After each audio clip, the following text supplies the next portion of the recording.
had our eyes on because he was, I believe, the only person in the entire lobby who was running Ashe not only once, but at least twice on Storm Point. And so I'm wondering, is he going to keep that? Luminosity is keeping what they were running the last game on Storm Point yesterday, as Enemigo is actually going to keep that Bangalore after that Rolling Thunder didn't exactly perform too well in their firefight against G2. Right now, we get to watch, I think, easily the team that maybe had the most expectations going into this, really into every tournament in recent times, and just underperforming at that. But the first big contest we're going to see is from E8. Was already swinging up onto this roof, finding some nice opening damage, and that was actually enough to completely eliminate that team. Renegades already eliminated from our first game, and again, laying on the disrespect heavy. If you weren't following it on the tweets, you are definitely seeing it on display here. E8 with a big win to start. Yeah, I don't think you need to hop on Twitter to see the beef between these two teams at this stage. But Elevate, who had a little less luck yesterday winning that out, a great start to things. We're heading down to the southeastern end for third circle at the very least. And looks like Furia is quite alone this time. Now on Shipfall. Meanwhile, Synode, as Tripods, is still out there. Ass actually still might be, now that I think about it. Interesting. We'll see how they try and hold things up. Wingman season also quickly eliminated, and yeah, it is Ass and Tripods still trying to hold down Synode, and this time, Tripods are going to be able to finish it out. So already 4 teams going down. There is still a plethora of contests to watch here on Storm Point. You love to see when the beginning of your game has more shots on boxes than it does on other people. So yeah, we're seeing Tripods winning big here for what seems to be pretty close to the first time, I think, on Storm Point. I don't know if they won these contests at all yesterday, so we'll get to see Tripods play a little bit later into the game. But obviously our big winners from day number 1, NRG, have a massive lead, a colossal lead right now that they can really leverage to do a kind of a lot of different things. They have the options there. They can choose to play a little bit more passive. They don't have to go out and have enormous point games every single time. They can play for that sort of grind placement, right, where they're just scrapping for those placement points. Or it obviously wouldn't hurt to play with the game plan that they stuck to during day number 1, since it worked so fantastically for them. Expect NRG to perform pretty well here, but of course a lot of teams nipping at their heels, trying to find a little bit more placement and a little bit more KP. Team Liquid, definitely one of those squads in the conversation. It's so hard to look at one specific member of NRG, but of course Guild is probably the player that everyone has their eyes on more than anyone else. Of course, one of the most recent fulcrums of roster mania, just recently joining the NRG roster, and it's clear he fits in just fine. NRG, the kings of holding down that high ground, especially in those last, I would say, 3 games, actually. They were just so expert, such mastery of the ground that they were trying to control. They always were able to. Furia is going to be hopping in onto Los Demonios, actually, after this quick rotation from Shipfall. And Exhibit falls through, but it looks like Los Demonios already trying to gain their distance. They're going to try and re-engage, but Tech already falls, and Pander's going ham on this rooftop, breaking some shields, but he also has to bat back up, and so Zero Tricky trying to cover the fall back on this low ground. His Watson also contesting on this high ground. Still on Flesh is Luxford, and he will fall next. It's just one lone member left in the corner, and is going to get finished off by who else? By Pander's. Los Demonios is going to fall in 15th. And day 2 is already looking like the Furia that you know and love. Furia playing so aggressive already, finding another fight straight out of their contest. So they are feeling pretty happy. Hopefully that's the confidence boost that's going to carry them to the big points today, because they sure need them. I think they had a grand total of 4 points coming into today. I could have that completely wrong, but in any case, we'll see Sentinels now, who had some successes, kind of a hot and cold performance. A lot of the times they're kind of caught with their pants down near the edge. So we'll see if they can face the likes of NRG here. They walk straight into the NRG POI, and they're already getting punished for it. Almost 50 Flesh getting put down already, but Sweet getting traded out and does need to back up, does need to bat up for a second. But look at that scout, absolutely kitted out. Crust is going to get completely thirsted here, and now a 3v2 situation in favor of NRG. They are starting to collapse onto this fight. We do see the Seer ultimate trying to defend here, but NRG has the manpower, and they have a lot of these angles with kitted weapons to boot. So Sentinels now having to back up, maybe recover, and maybe hopefully trying to find a way out so they can deliver their teammate to the beacon, but it's not the case here as Senox goes down and just a touch of flesh damage left to deal for them to completely wipe this squad. NRG on the chase. It's only more on the run. Masterful greeds coming from NRG so far. That distance play to take care of Crust, and then that double back. Just great game sense coming from Sweet to be able to find that final kill. They see more. Can they find him? They only found one cell, and that's gonna do it. Sentinels is gonna fall. Oh no, you walk into NRG's territory and NRG was ready to pounce. They did exactly that. Sentinels out very early here, and a lot of squads out early here, Tenric. Look at the squad count. We're down to 13 already, and Ring 1 has not even finished closing. An absolute brawl right now on day 2 of the Carnage Cup. So a lot of action might mean that we're going to get a slower mid game here. We're going to get a chance to breathe, a little bit of room to talk about our presenting sponsor, and that's going to be eBay. While we have the chance, I do want to shout out eBay for getting us some of the best deals in gaming, truthfully. If you're looking to re-up on some brand new gear, make sure you have all of your favorite equipment from the likes of Microsoft, Razer, whatever you might need. eBay has the best deal for you, so be sure to visit pks.gg/eBay. Again, that is pks.gg/eBay. Thank you for helping us put on this amazing showing. And so far, a lot of teams are starting to turn things around, but NRG is looking mighty strong, even on day 2. Yeah, even with 6 as well, instead of Vayne rocking a different roster, which is why Onmu isn't on the Ashe, instead on that Loba. But Scurry actually back on this Fuse again, so they're giving it another shot here in game number 1. Reeds, along with the rest of Torrent, have been attempting to contest tripods, and they actually will be able to finish that out after Aiden gets that final blow onto Nick Mercs, and so tripods will not make top 10 yet again after needing to contest another kind of secret powerhouse we've been watching so far. Torrent is only 1 point away from Ass pre-game 7, but since Ass is already out, Torrent is going to be ahead of them going into the leaderboard for game number 8, so I'm wondering just how meteoric can their rise be, and will this be a team that we absolutely are going to be forced to pay more attention to now after so long they've been trying to get our attention? And one thing to note, this is a Rambo-less Torrent, so a bit of a different squad composition here. The dynamic may be a little different.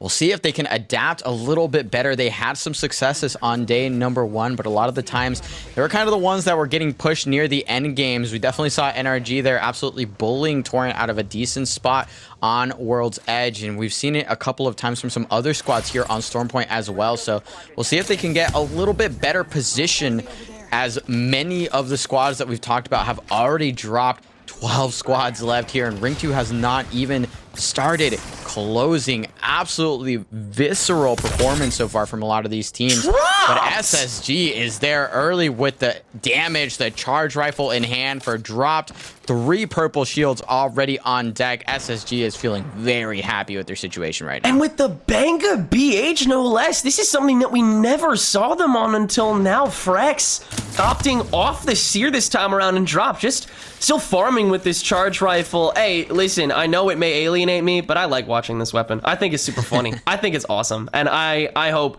that it never fully leaves the meta, because Drop is definitely having the time of his life farming some damage up with it, having this Rolling Thunder ready, and this is crazy. As Space Station Gaming, they actually were able to contest this territory back in the end of game number 6, and they've immediately just fallen back here, and they haven't had to leave yet, as this following circle will favor them. Not too much puppy guarding necessary either, as there's no rotation that'll really come to them outside of maybe a wanton southern end, and perhaps somebody still waiting in that ring. Is Dropped and Frex still trying to farm this out beyond the border, and they will get some extra damage. Not too much of a trade either, so I'd say they're pretty dang happy with it. But the other Bangalore in the lobby, Enemigo, along the rest of Luminosity Gaming, also waiting on those sidelines, could potentially get a rotation in if SSG is too preoccupied. And it is important for Space Station to pressure that team that is sitting behind them, because looking at where the zone is potentially pulling, we're looking at an entire network of chokes and small buildings and strange covers. So if you can clear your backside a little bit here, all of that open ground that you have to worry about is mostly up to the north, up towards where Who is sitting right now. Who putting the pressure back towards SSG, not quite winning out here and actually eating a lot of damage as a result. Wave and the crew might have to make a difficult decision here. Do they want to wrap back all the way around, or do they want to walk up, get here early enough so that they don't have to worry about the pressure from SSG?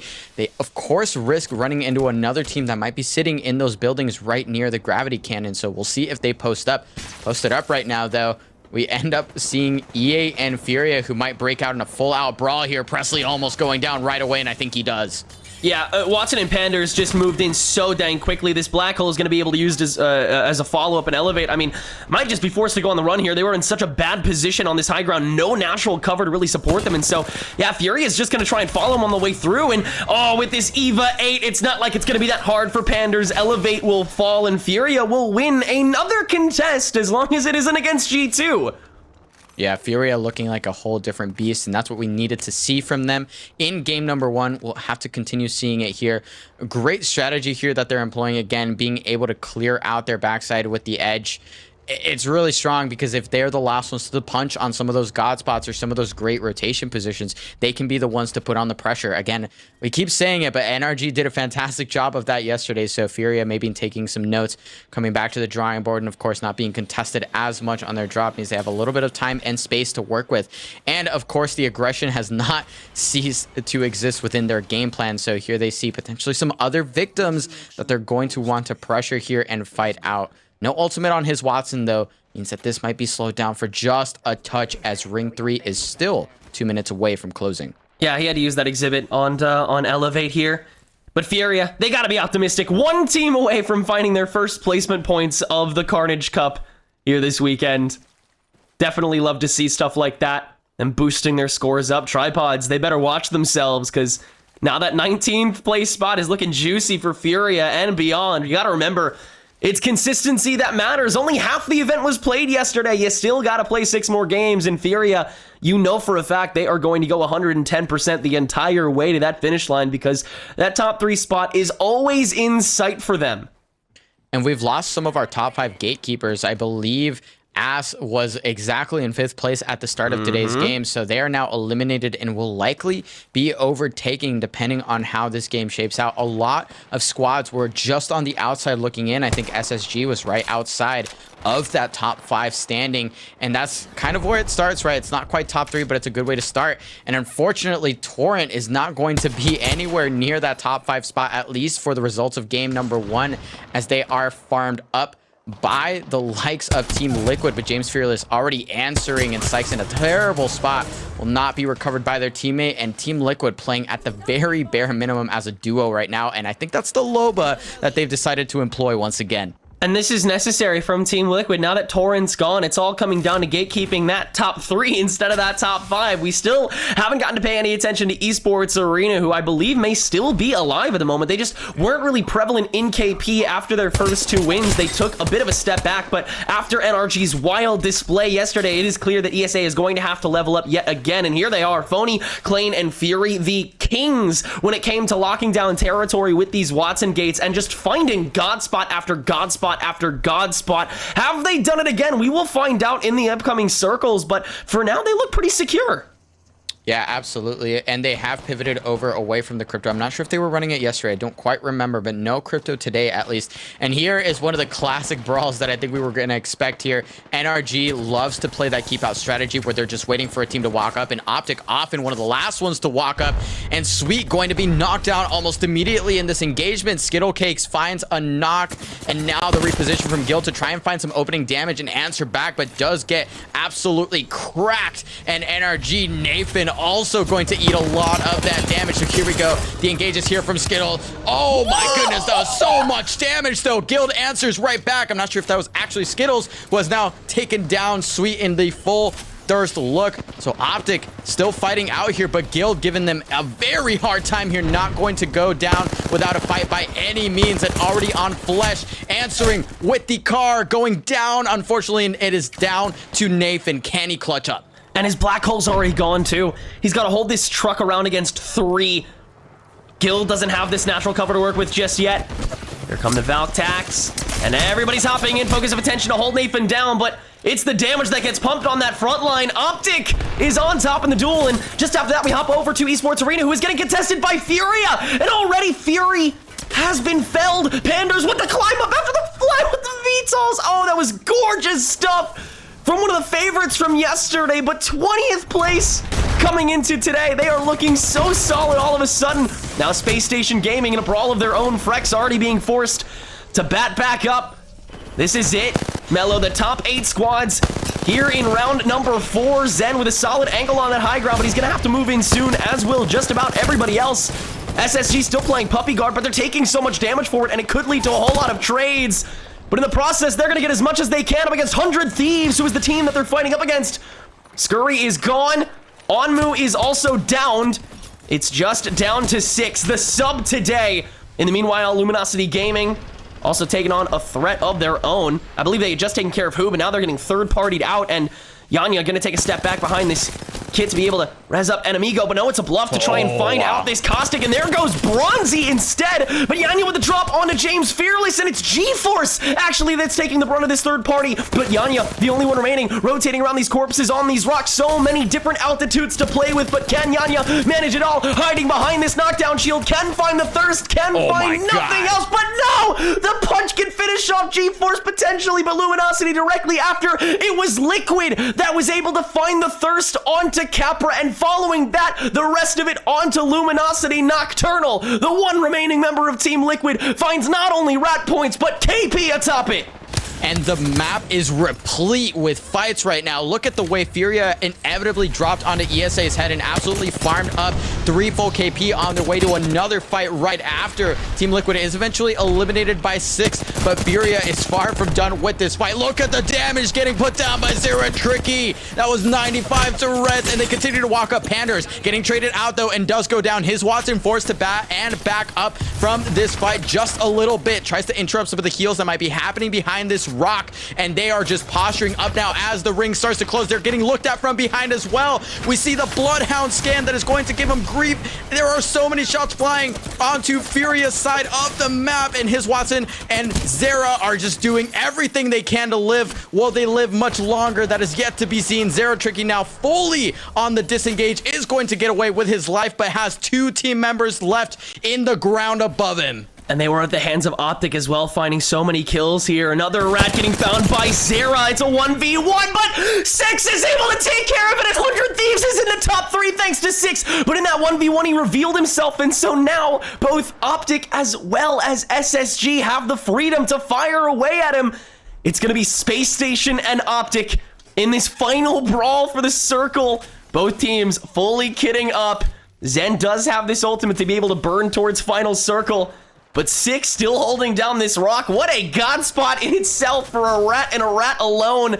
Now SSG and Optic catching wind of each other, understanding, okay, so this is the opponent that we have to deal with as well on this sideline. Zen already getting burned away, has to bat up first, and so it's just Frex and Drop. Try and hold it down. Drop still with this charge rifle, not finding much connection either. Optic, as always, their micro is solid, their initial angling is good, but when it comes time to move, will they actually catch wind? Will they get better enough to be able to carry through with their first win of the event? SSG gonna be the first to move in on top of these smokes. And that means they're running straight into 6 in the 3v1. 6 ready to wrap this out till the day he dies. It's the 1v3, and 100 Thieves falls, but SSG, they have to recover quick if they want to take on Optic, currently hiding behind the rocks and the smokes that were placed down by Dropped right before that. But I believe this Rolling Thunder may still be available on the clearing, and indeed, yes, Dropped is going to proc that, but Optic is split up, and so they have to split their resources among them as well. That being said, good amount of damage being done, but Optic, they have time, now that they're in this final circle, to just heal right back up and start from square one. And this is going to be a straight up 3v3, 3 red shields to Optic Gaming's 2 reds and a gold. A straight up clean brawl is upon us, and round 5 closes down. We have the final arena that will decide our game 1 winners for day number 2, and both of these teams really need the points. SSG, one of those squads that was just on the outside looking in. Optic Gaming, who had a rough start to the tournament thus far, any one of these teams would love to see a big dub here, as well as those final 3 kill points that would go their way. And it looks like Optic Gaming is on the engage. The green wall starting to close in around Space Station, and at least one member seems to be caught completely out of position, and the angles weren't there to punish either. So they will drop Zen, and Noct is plenty healthy. Right as I say that, though, does eat flesh damage and is fully cracked, is going to be able to get this bat off, though, and Duplex does have the gold shield to quickly recover all of that shield health that they lost, and a straight up 3v2 situation for Optic Gaming. This is looking doomed for Space Station. They're still playing distance here. Skittlecake's finally getting the drop down after that tactical place down. Optic still trying to hold down this gravity cannon. Now there's the jump in onto the greed, trying to hide behind one knocked out shield is Frex. He will fall next. It's a 3v1 on Space Station Gaming, and Optic Gaming will find the finisher. Redemption in the very first game of day number 2. Optic didn't forget their macro. Duplex didn't forget his aimbot. The green wall proceeds. And will have to be struck here in game number 2 for many of these squads. And a lot of these squads, I appreciate the fact that they've grabbed this leaderboard and turned it upside down by the horns. And you know what? Why the sheets not grab your thirst by the horns? You got to try these new smoothies and refreshers featuring real Red Bull with our partner Sheets. $3.99 real Red Bull on these refreshers, man. It's crazy. And if you want to be super quick, make sure you select curbside pickup, pks.gg/sheets to get those deals. pks.gg/sheets with a Z at the end of that, of course. And here we're going to get to see if EA can actually just grab Renegades by the horns once again. They won this first contest. Let's see if they can run it back. Here we go again, and right at the beginning of the drop as well, this ship really favored our favorite contest for the day. Right at the very beginning of the lobby, one of these teams is going to fall. Couple ways to try and scout out the competition. Mercy missing out on that focus of attention, but not missing that Sentinel no-scope. And is going to be able to find you to begin. Pow Pow onto Mercy, though, as well to trade things out. And so it's just down to Golden and Presley to hold down this fort. Golden is still holding down this low ground, and Presley sees one around the corner, but there's a bit of an invasion going on from the middle through these blue shields that Presley has just been able to break.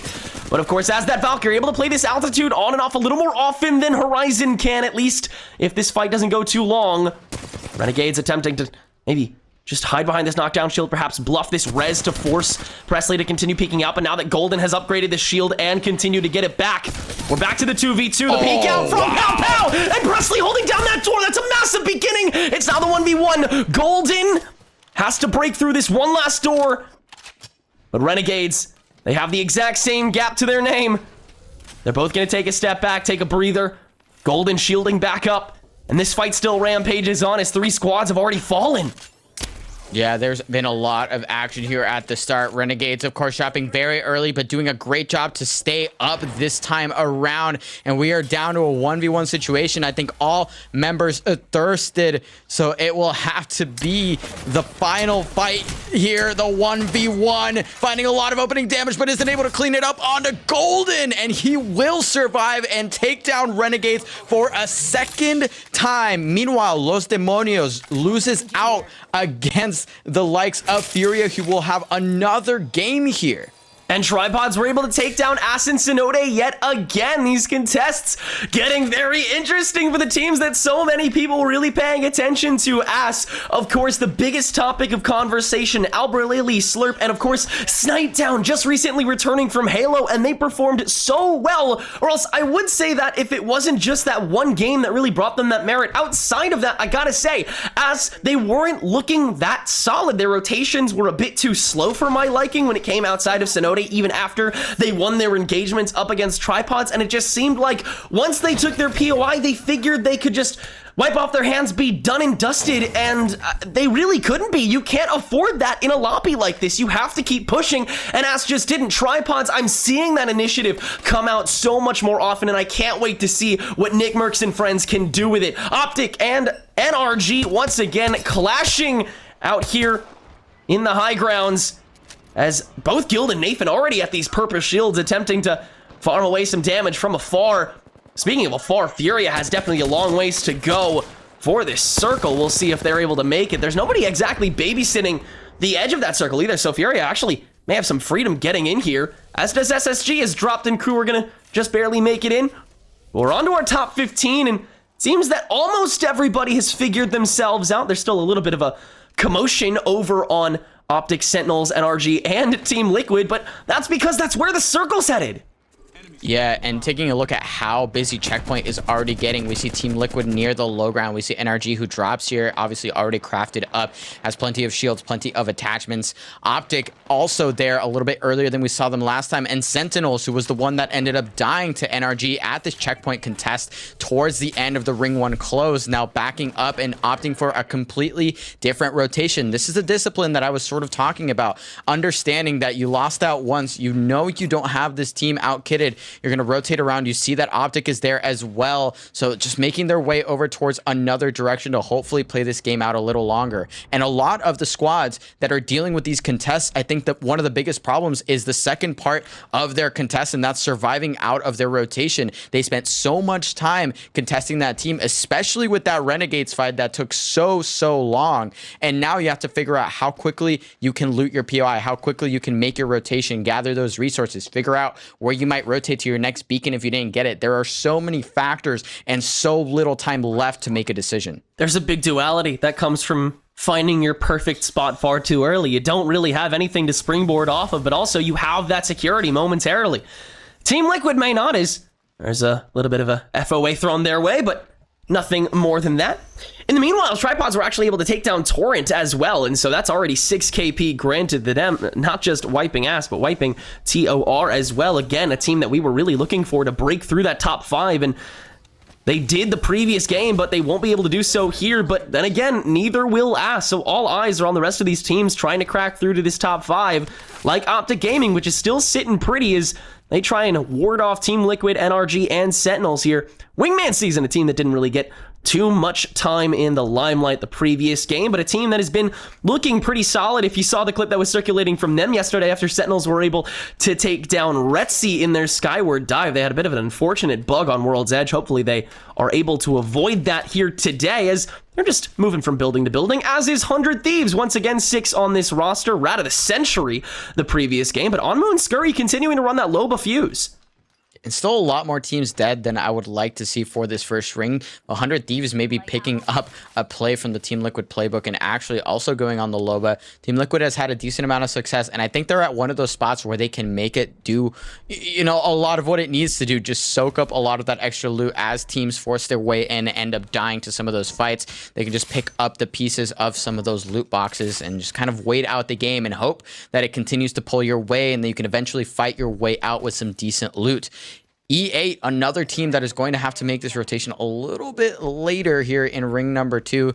There you see the pings for maybe where they're trying to get to or where they're hoping that they can get to eventually. But we know there are a lot of teams topside already waiting, potentially preparing an ambush for teams like E8 that are making their way so late here. This is a very populated area. Can they break through? That is yet to be seen. And especially teams like Tripods, will they even be able to break through that ring that they have to make their way through when they're still crafting in zone?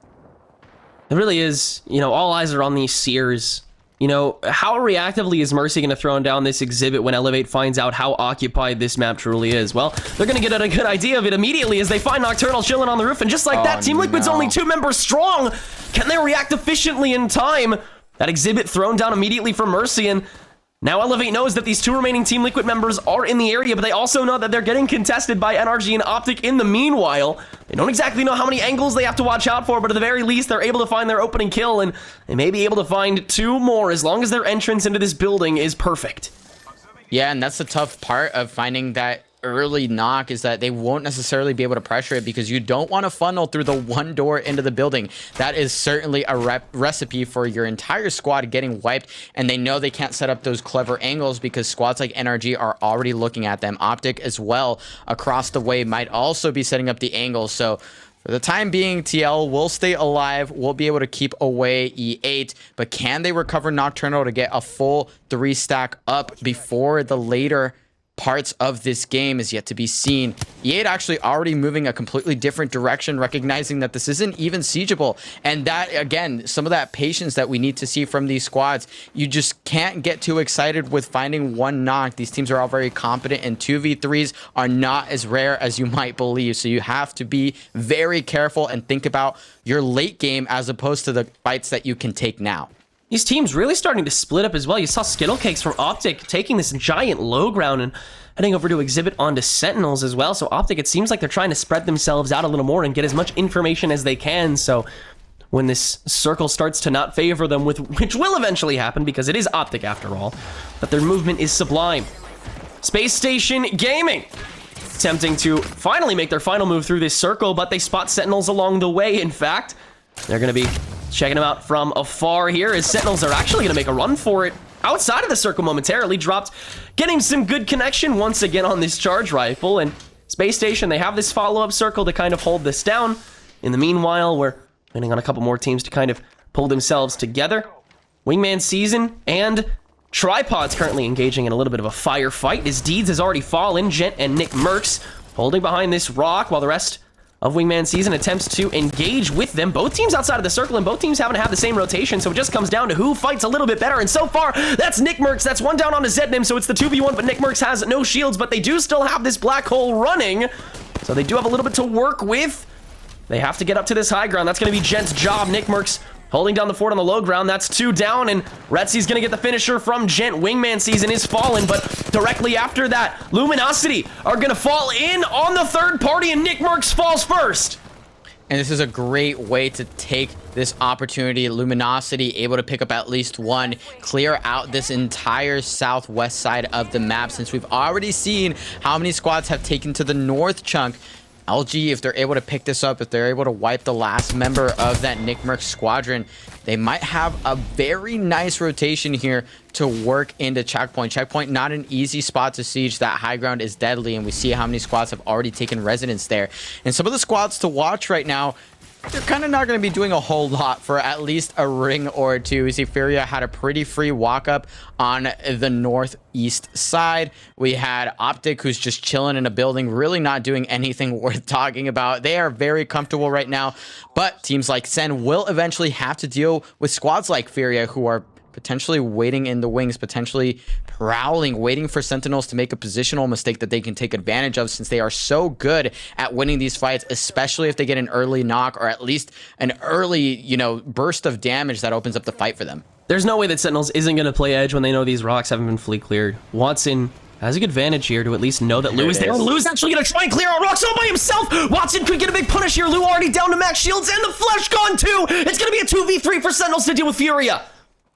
And this is how it starts. You cannot be too careful on this map with Furia still in it. Finding exactly what I was talking about, finding that early knock and actually a full thirst here. So Sentinels went from, finding a decent situation where they might be able to force their way into a later ring to now being in shambles against the likes of Furia, who are so good at winning 3v3s. You make it a 3v2, you're most certainly on the back foot and already thinking about your retreat. Furia taking up space here. His Watson eating a little bit of damage, but they are running for the hills 100% here. And now Furia has cleared out one of the only squads that they need to worry about on this edge of the map, which will play out fantastically for them as Ring 3 closes in about a minute. That's great. Now they know they get to be patient because they know that they were playing edge from the jump. They have all of these buildings to dodge and weave between, but honestly, I don't even think that matters. Furia arguably having more territory control than anybody else at the moment, but that will quickly go come a couple seconds from now. G-Force currently in a fight of their own up here. And try and hop up against Sentinels, actually, as Sinox falls. Sentinels ran right into a trap that G-Force were holding down outside of this crevice. And they're going to be able to get one kill at least because of it. They just have one more encrust that they may need to find, but I may have to wait as G-Force, they may not know exactly what they're walking into, which is just about everybody else. Hi, Exhibit. You gonna eventually drop down there? Thanks, buddy. That was definitely... I want to see that every Exhibit. I want to see it be a big old bouncy ball. Can you imagine if you could just pad the ultimate from the Seer and it just bounces up and down the whole time it's active? God, I would pay money to see that. Exhibit going boing. So boing, G-Force does boing. actually end up picking up the Sentinel skills, but that means that they are likely the ones that will have to deal with the fury of Furia, who is sitting on this edge. I believe they have a Valkyrie, so they might choose to gamble, but James Fearless currently gambling with their HP, almost getting knocked down all the way. That is a crumb of a half of a pixel. That is absurd. They just get away with it, but they are decently posted up. They have that shield that Bronzy has put down, but James Fearless is still not out of the woods yet. Actually has to heal full flush and bat now once again. Actually gets the pixel of the shield this time to help him out a little bit more, but this is not looking good. G-Force has to pay attention to too many areas at once, and the question is, will Fury be able to punish for that? And even if they do that, what happens next? Do Fury take the place of G-Force? Are they the team that's going to have to be worried about focus from every other angle? It's a big problem that Fury may not know that they're exactly walking into, but with 12 squads still on the board, they have a general idea of how many people they're going to be looking at. Luminosity is going to eventually lose this fight. It was an on and off fight they were having up against who here, but... Or no, actually, it's OXG, excuse me, is directly after Space Station Gaming went out their own fight against, I believe that was 100 Thieves that they were dealing with. Team Liquid was also kind of jumping in that mix. You're going to start seeing a lot of third parties, a lot of greeds, and a lot of steals coming through. After all of this open ground is the only place where any of these bullets can fly through, as well as the ordinances, of course, which we haven't seen too much of yet. Because a lot of the pylons haven't actually fallen yet. A lot of the Watsons that are left, which are few and far between, granted, have been pretty patient with their ultimate placement.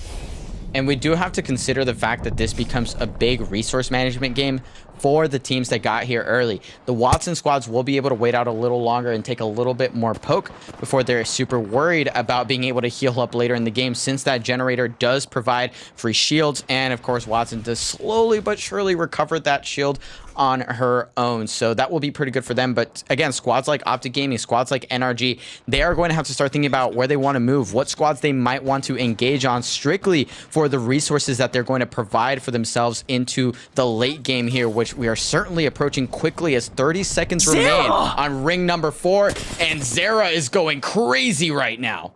That's 2 now he's been able to find. Or he took care of 6 at least, but 100 Thieves, they're also getting aggressed from more than one location. All these teams, it's not even a third party, it's just a party. All the teams are here, they're all having a ball, trying to lock down their own buildings and get what kills they can from a distance. And here is Crust. We now know the situation.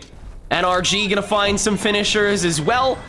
Onto G-Force. Bronzy and Fearless both down, so now we have more than one rat entering the ring, but NRG, they're in a pretty terrible position on this low ground in this corner. They're going to have to move in probably more than anybody else. Sweet batting in a very precarious location right now, but with this Horizon Tactical, they'll be able to, at the very least, top back up to this high ground.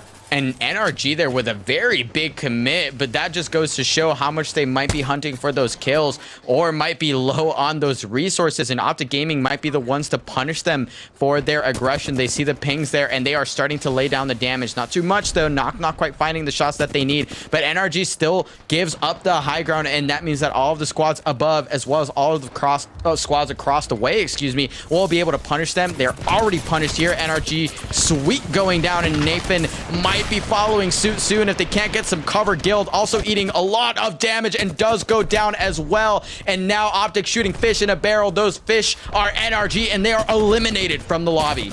And Optic still holding down this high ground as well. Duplex finding some good damage at the moment and breaking yet another shield after taking down Esports Arena. They have a lot of boxes they have to work with, but they are one of the teams that also has to rotate a lot, much like NRG was trying to.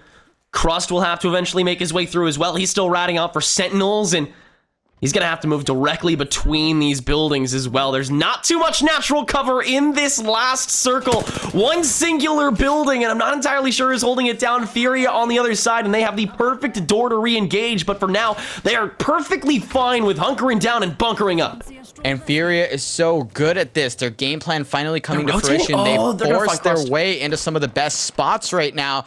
And Furia taking up a lot of room. They understand that either there's a rat there or at least space and pressure to be exerted against some of the other squads. But look at this, Tenric. We have 7 squads, one of which is a rat, notably, at the very least. But we have 7 squads as Ring 5 starts to close here in 15 seconds. So this is going to be a hotly contested fight. Make that 6 as the last member of 100 Thieves is eliminated. Scurry finally gone, and it was Optic who did it again. They've been able to hold this high ground down the whole time, but that's going to end in 3, 2, 1, and every single team is on the move, including Nocturnal, who I believe may be the only member left for Team Liquid as well, getting absolutely melted just on crumbs for the moment. And who else but Gent from Tripods finding that killer, but oh my goodness. That is gonna do it. Oi Senpai finds the kill credit on a Nocturnal though. And so OXG, who is still alive, is gonna be able to find an extra one. Tripod's actually getting found by Optic as well. These teams are really starting to amp up now. Optic and Furia, two of the big favorites at this point to win this, but Optic still on this long-winded rotation. Good PK shot. Skittlecake's finding 45, then 9, then Duplex finishing it off. And there's another rat gone. We're in the top 3. And if you were excited about the 3v3 before, check this one out. Optic Gaming, though, in shambles a little bit after having to clear at least one team member from behind, at least one opponent from behind, excuse me. And now Duplex gets knocked. Skittlecakes down to just 30 flesh, roughly a little bit less even, down to knocked, and Skittlecakes against Furia. Furia, one of the best fighting teams in the game right now, and actually has the advantage against Optic. Panders walking up to lay down the damage, making sure that they cannot recover here, making sure that they have a perfect game executed here. They have oxygen to worry about near the end of this match, though, so the sooner they can take care of Optic Gaming, the sooner they can worry about the final 3v3 or potentially 3v2. I'm not sure how many squad members are left for oxygen, and I don't think it's a full squad there. We see 8 players alive, 8 players left, and now this is going to start to break out in very aggressive fashion as 20 seconds left before this ring closes. Black hole down on the middle of the circle. Furia, they're going to take their sweet time, understanding that Optic has to rotate even more than they do, and they have a better position to rotate from. Furia has the luxury of being able to play patiently. OXG and Optic, they don't get to do that, but OXG, they're perfectly comfortable still trying to ride this out in the 2v2 versus Optic, and they're going to be able to find the others, but Furia, they hear that, and they're able to find Protectful. It's Oi Senpai versus the rest of Furia, and it's not going to happen! Furia take their first game of the Carnage Cup! Yo, Furia showed up mad today. They are having huge games, fantastic success. They are finally starting to execute the game plan exactly shortly, and this could decide whether these teams get the right amount of momentum, the right amount of early KP and points that they need to have a good game. Number 9 here for the Carnage Cup. Let's see if Ass finally brings it back, because they really need it here. They've lost 2 contested tripods, really turning this storyline on its head. Tripods were the ones that were really suffering from this contest. So let's see if Albralele and crew bringing back Snipe Down from the depths of that retirement. They could definitely look really good here, but they need to take out Nick Mercs first. Yeah, you can tell that Tripods is just chomping at the bit here. They still have yet to dethrone Ass score-wise. They're still 14 points behind them on the leaderboard, and they want to change not only that, but they want to rack themselves up even more. And so, much like the very end of Stormpoint, in fact, on the very 3rd game of Stormpoint yesterday, you saw Tripods doing this exact same thing. They were getting more proactive. They were starting to move outside of the buildings that they claimed a lot more quickly. It's going to lead to some earlier fights, and hopefully Tripods is able to get the jump on things. Of course, still waiting on Renegades and Elevate to find their drop spot, as the ship did not favor them this time around. Torrent is actually going to fall first here to Team Liquid, but Furia having a contesting problem of their own here, and Zeratricky actually going to fall. It's Los Demonios that take first blood. It's actually falling to Zane, so that squad will be eliminating them for the first time, I think, on this contest. And now Furia trying to finish up this contest once again. His Watson dropping Tech, the ringleader of this squad, and Los Demonios falls once again. Furia claims this POI. They claim the 3 KP that seem to be rightfully theirs at this point, but they will have to loot up quickly. Panning back over to the other contest. I think this might be the last contest that we need to see resolved, unless EA and Renegades are continuing their brawl. And Tripod's looking pretty good with the shield situation, but it looks like Gent doesn't even have the cells to shield back up, and actually eats up damage, so is now just down to flesh.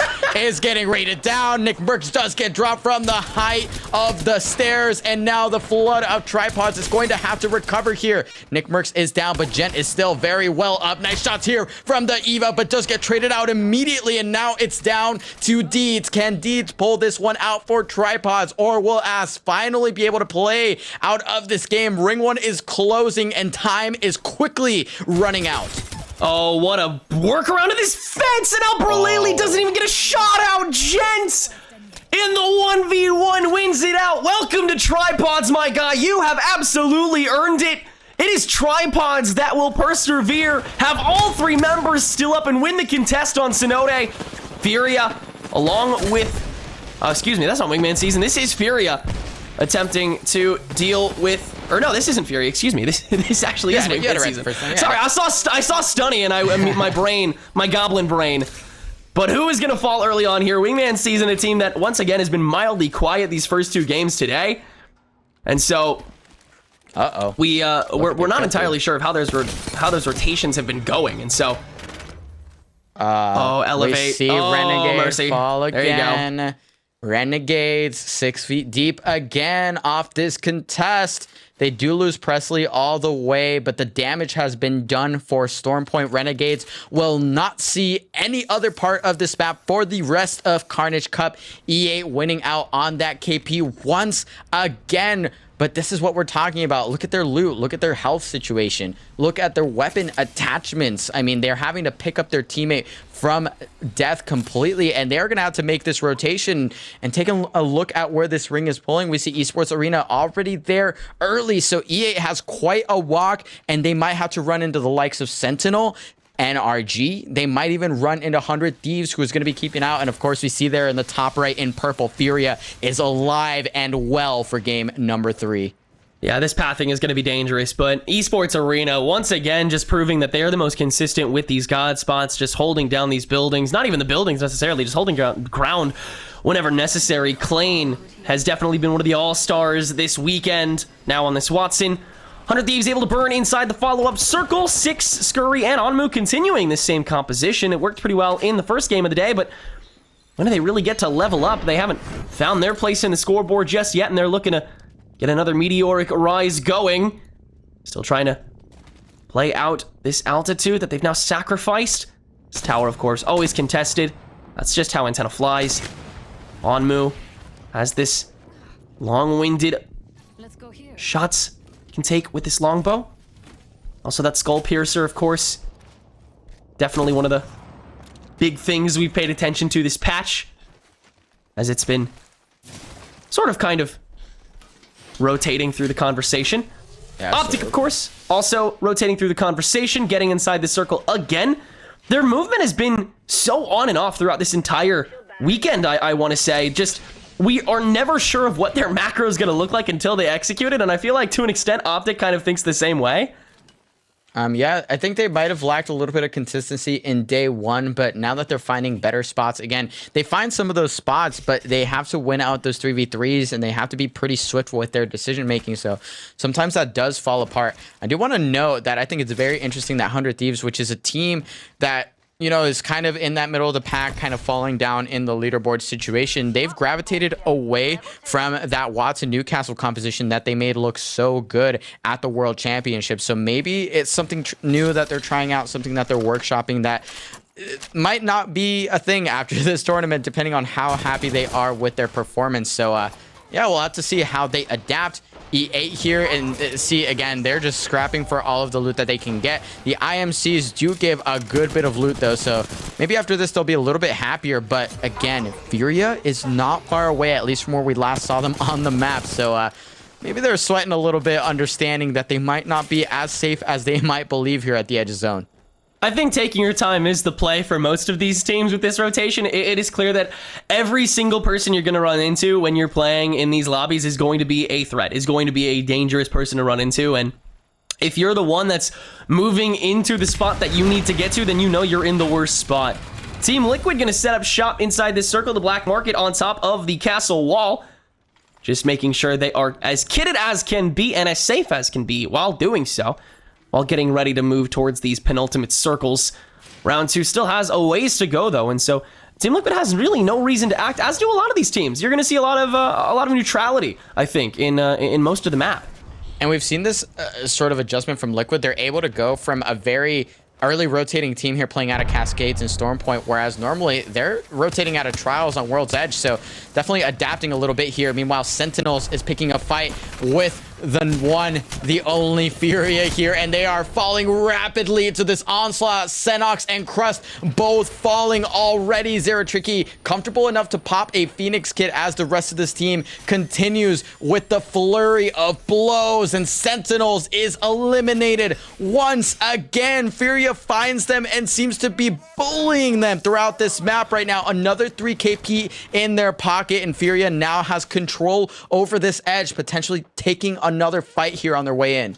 But they saw that it was phony, or they didn't see it was phony, but they saw that there was somebody else taking out that final pick onto Sentinels, and so Furia knows that they are still mildly occupied and their rotation has to still be perfect. They have a lot of ground they need to end up covering and a limited amount of pathing in order to do it, but a great engagement from Furia. That extra thermite grenade on the corner was everything they needed to just completely flush out what was left of that Sentinel squad, which really wasn't that much at all. This is the Furia that we've been looking for this entire weekend, just the rushdown death ball dive comp that we've seen them really create as a benchmark for the remainder of the Apex meta. They are continuing to attempt to be the best at it, and so far today, I could comfortably say that they have been. OXG taking second in the previous game, attempting to find their rotation yet again. They've probably been the best campers this entire Carnage Cup, and that takes a whole lot of talent and skill as well. They're going to do the exact same thing here as they take potentially the most optimized position in the entire round 3 circle. Yeah, they finally find a way in here and actually peeling off of that Newcastle composition with the Watson that they were, I think, not finding the most success on with this map. So, or excuse me, the Crypto, I believe. So here we see them with what is kind of starting to become our standard look. A lot of things, a lot of characters that pretty much every team can pretty much rely on pretty consistently. Furia now relying on this insane damage output, but they're run into Optic, who might be one of the only other squads who has an insane 3v3 that they can definitely go to toe with Furia, excuse me, and Panders does get knocked. They do pick him up. His Watson now trying to answer back. Going to look for a grenade here. I'm not sure if that made it over the rock, and these shots aren't quite hitting his Watson, down to just 25 flesh HP, and the engage might be coming through for Optic. Furia might be pinched as well, so they need to make a decision quickly. He does get swung on. His Watson is down. Optic Gaming does lose one in the process. Skittlecake's almost going down as well. Everyone down to flesh for the side of the green wall, but they managed to clean it up. Furia is eliminated by none other than Optic Gaming. It was a solid stall coming from his Watson along with the rest of Furia, but Optic, they had enough space to work with. They were able to be the decision makers. They controlled that fight the entire time despite being the second players to shoot, and that is what it all came down to. Good altitude control as well coming from Optic, but now they are so worse for wear and have to go for this very long rotation in a very dangerous ring. They are still not out of the woods just yet, as there are still 12 whole squads, including Elevate, whose rotation have been pretty optimal considering how they have not had the greatest luck moving through the rest of this. And so we'll see if Elevate can continue to move through this as they're continuing to guard the edge from time to time. Optic may not be the team to run into them, but we will see. A lot of fights are about to ring out here, Mello. I can feel it. And there's a good amount of space here for E8 to work with, which is really good for them. They've cleared out their backside, and this is a really great choke to know you have safe, because once you walk out, it's kind of a toss-up whether you might be dealing with a squad behind you, and they're dealing out damage now to the squad in front of them, which I believe was NRG holding just outside of Jurassic. Jurassic has a lot of open area, however, so all of the squads that are rotating in, they're looking at pretty much every angle they might be smacked from. There are so many LOSs that you have to worry about here, so E8 possibly understanding that and possibly finally seeing that the ring isn't necessarily pulling their way, so they will start to move forward, potentially aggressing, looking for this KP.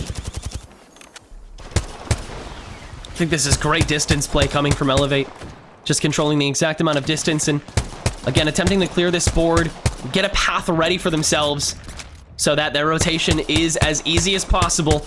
Good shots being taken from Golden at the moment. Oh my goodness, great shots taken from Golden at the moment, but the fight itself hasn't really started, and whoever that E8 is attempting to fight, I believe this might be NRG, if I'm not mistaken, is definitely not done with this yet. Golden's gonna launch this black hole on top of another exhibit, and so Elevate is at least committing for the moment. Good Arc Star to follow up with that, and just a lot of opening damage coming from Elevate, but the fight itself hasn't started. Good movement that they're taking care of. They have a little bit of time left. Less than a minute now before NRG actually has to get them face to face. But Elevate, they're going to continue to try and burn away here, including on that focus of attention towards Nathan and Sweet.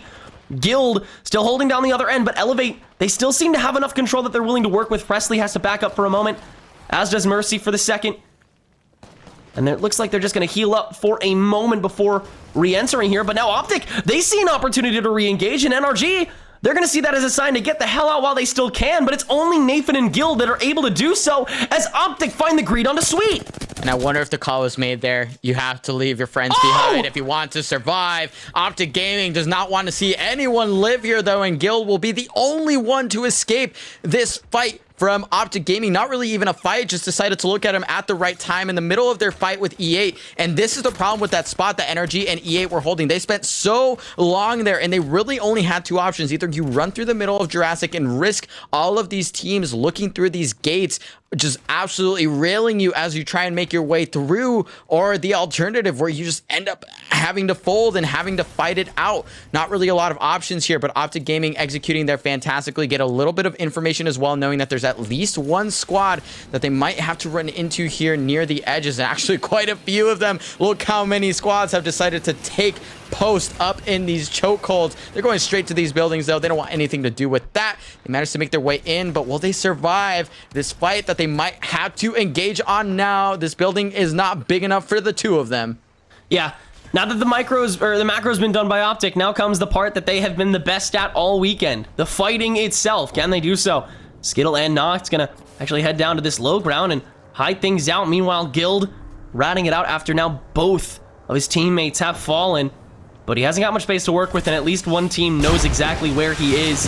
Meanwhile, Elevate actually engaging in a pretty solid fight against 100 Thieves right now. Presley getting way too close for comfort onto one last member trying to make a runaway. And while Mercy is getting rezzed, Elevate are looking pretty solid this time around. The rotation was clean enough after both NRG and Optic were flushed out by the zone. They played patiently enough to carry through. They do avoid the wrath of Optic and stave off NRG. Right now, Team Liquid, though, are the ones that are hunting for the kills of their own. They're currently sitting on at least one. G2 is eliminated in the process. So right now, Team Liquid, possibly the last squad holding here near the edge. And I think Nocturnal realizing that, all right, it might be time to switch something a little bit more effective, close range. That charge rifle will not do you any good when you're in building fights. So they're swapping up here. And the last member of, I believe, Wingman Season trying to rat it out. But E8 now with an engage. They're starting to walk up, and they walk up to Optic, who was potentially looking to bully them earlier on. Now the hunters are the hunted. E8 on the engage. Oh, and the gates can't hold them back for long. Golden and Presley are going to try and find a way in, especially with Presley on this Valk. So many different angles that he can take, and he's going to launch a frag and to begin on top of this Thermite. Get this member out of this room. Oh, so much damage getting launched onto this attempted res, but Presley losing all of his shields in the process. This is very precarious. E8 could draw a lot of attention. This is a very loud fight that they're engaging in right now as all the grenades start detonating here, but Elevate, they're bobbing and weaving through these doors so expertly.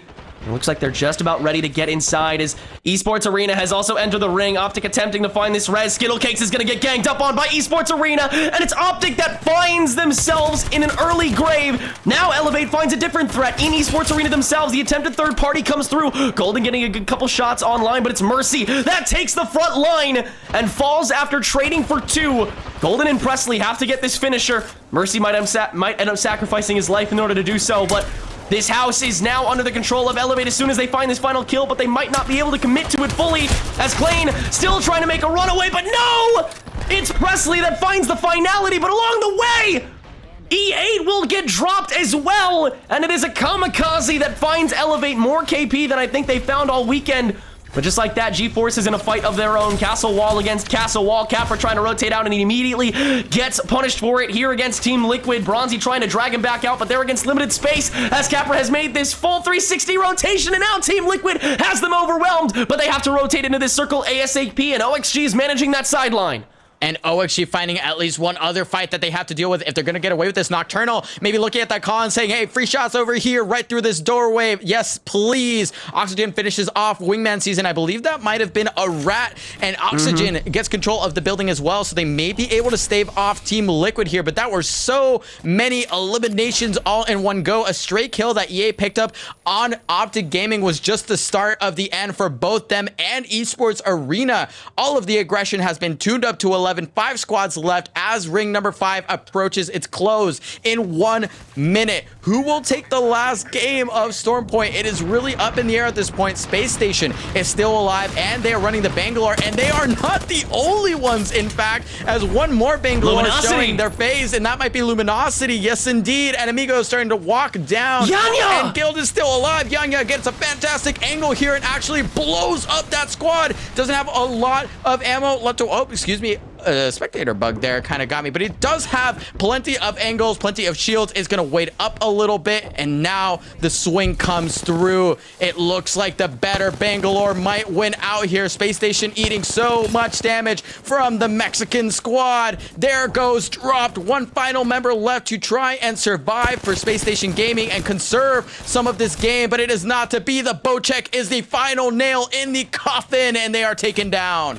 Yanya, what a beautiful way to finish out that fight. SSG were in such a precarious spot with that rotation. This Valley, the one spot left. But now, LG has to figure out how to rotate through without taking any free fire from it. There's still 3 squads that may be on their tail, including Team Liquid, with a beautiful castle wall drop down to get inside this next circle so quickly, but they still don't have that much cover to be able to work with. Fun, Sykes, and Nocturnal have to hold it down from this lone corner, and Luminosity, they're looking to engage quite early, but Guild, the rat of the century, trying to wait in the wings, but jumping directly into Nocturnal instead, and so Team Liquid will find that kill credit. It's Luminosity, Team Liquid, and I believe there's one more squad as well.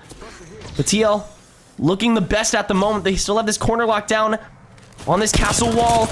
They know Luminosity is still right above them, and they're just waiting for their heads to poke out. This is the fight to pay attention to first. Good mobile shield to just pay some extra attention, but Sykes going for a bit more of a rush down, but losing so much damage for it, and it's OXG that's holding down that sight line and will get the first down onto Sykes. Now Nocturnal and Fun, they have to rotate in first, and the rest of OXG actually looks the best now after Sykes is fully fallen. While Team Liquid and LG engage, OXG can third party from afar from this corner. They will have the longest to rotate in, though. They will be the ones that have to continue to be proactive, but there's so many angles they're able to take until then. If they get this rush down now, it's going to be such an easy final circle. But this far rock that they still have to manage up against, I believe that may be Luminosity, actually. Yanya maybe holding down that other angle. Team Liquid and LG still up and running, but OXG is looking the most powerful at the moment. And it looks like they might finally be picking up the angles that they need. Niezel trying to survive up in this corner, and Amigo getting angles as well. Team Liquid arguably in the worst position right now, and only a duo up, while Yanya continues to bully whatever little space they have left to work with. So this might be Oxygen's game to win if they can take it away from Yanya and crew. Luminosity does have a lot of the tools that they need. They have the bow check. They have the early damage onto the Team Liquid duo. The members that are left are quickly eating all of this damage, and we might see the end of that squad here soon. Nocturnal goes down to the charge rifle, which, excuse me, still holding on to that charge rifle is a little bit insane, but they did rack up 3 red shields that might spell the end of this game for OXG. Luminosity starts to walk up, starting to take up all of the space that they need, but Team Liquid is still up at least 1 strong. Let's see if they can clutch this up, or will someone steal it away? Luminosity, this is certainly your game to lose. Luminosity trying to 2 birds, 1 stone it. They're still Team Liquid. They needs to be managed in a good rat spot at that. And now here comes a rolling thunder. But once again, it's not Luminosity's. They have to dodge all these rockets. And Yanya's still going to get concussed along the way. No shields on any of these members. But the rushdown is not going to work from at least Protectful. That's 1 member of OXG gone. And all of a sudden, now it is indeed LG's game to lose. All in full. An equal amount on either end at this point. Enemigo, Yanya, and Niezel having a solid amount of members. Oxygen's gonna fall on that rush down for the front line. They just have to deal with Team Liquid. It's just Nocturnal to start, and that's gonna do it. Luminosity is going to win their first game of the weekend. That is a huge pickup for them. They've been hot and cold all weekend, but here they are. And really, they had so much space to work with that game. It would have been difficult to just wake up and smell the roses of being on the lower half of the leaderboard. So if you're gonna make a change, if you're gonna fire it up, it is now. And right now, Team Liquid, one of those squads that certainly has to continue to perform. They've kept it up. They've managed to scrap for points, and I think a lot of coaches and a lot of top players recognize the importance of just playing consistently. Again, if you're averaging 5 to 10 points every game, that is really good. You don't have to win every game. You have to win one in a blue moon when you continue to perform you know, effectively, and you continue to just grind towards those latter halves. Furia, though, if they want to get to the latter half of this game, they are going to have to kick things off with a win here, and the fists of Fury are coming through in a big way. Luxford already knocked down. And it's Furia contesting Los Demonios again. That was Luxford that went down at first, but now Tech is going to return fire, and Hakulo as well. All of a sudden, Furia's only one member strong. It's his Watson, the only player remaining. Having to rotate around this box in the 1v2 and doesn't have a weapon to keep himself sturdy, and Furia is back down to 20th in the lobby. And the tides have turned completely for Los Demonios on this contest. That is a big win for them, and they have the res beacon sitting pretty in that POI for them to immediately pick up their teammate and start to figure out their rotation. That is a huge win, and it looks like Los Demonios finally living up to their name. The Demons have taken down Furia, and they will have a game on World's Edge. You'll love to see it, especially with Tech at the forefront of that squad. I think they have a lot of great experience that can lead to very great decision making in the mid and late game. So if Los Demonios can get involved here in some of these fights and in some of these late game plays, we could have a very exciting game on our hands. Renegades, they see some opponents, but they don't want to contest them just yet. Good shot by Pow Pow to at least open up the board, but nothing actionable just yet. Give it a little bit of time. That'll certainly change. Again, different contests than we saw on Stormpoint, of course, other than Furia versus Los Demonios. But it's not Renegades and Elevate as far as I'm aware. I don't know, maybe that changes here. We'll see if it is the same sort of fight and if Renegades will actually be able to escape the bottom of the pack, unlike what they have been going through these past couple games. But they're in a pretty okay spot. I mean, they have some moving to do, but it's nothing out of the ordinary. Yeah, actually, his Elevate. Oh my goodness. Okay, so Renegades and Elevate are contesting each other yet again, but they are taking a little bit of time. And now Renegades is on the back foot, having to disengage from this fight. And shout out to Raven, who has really just been at the forefront of telling people that they need to learn how to loot and how to fight in their own POIs. Right now, they might have gotten the right...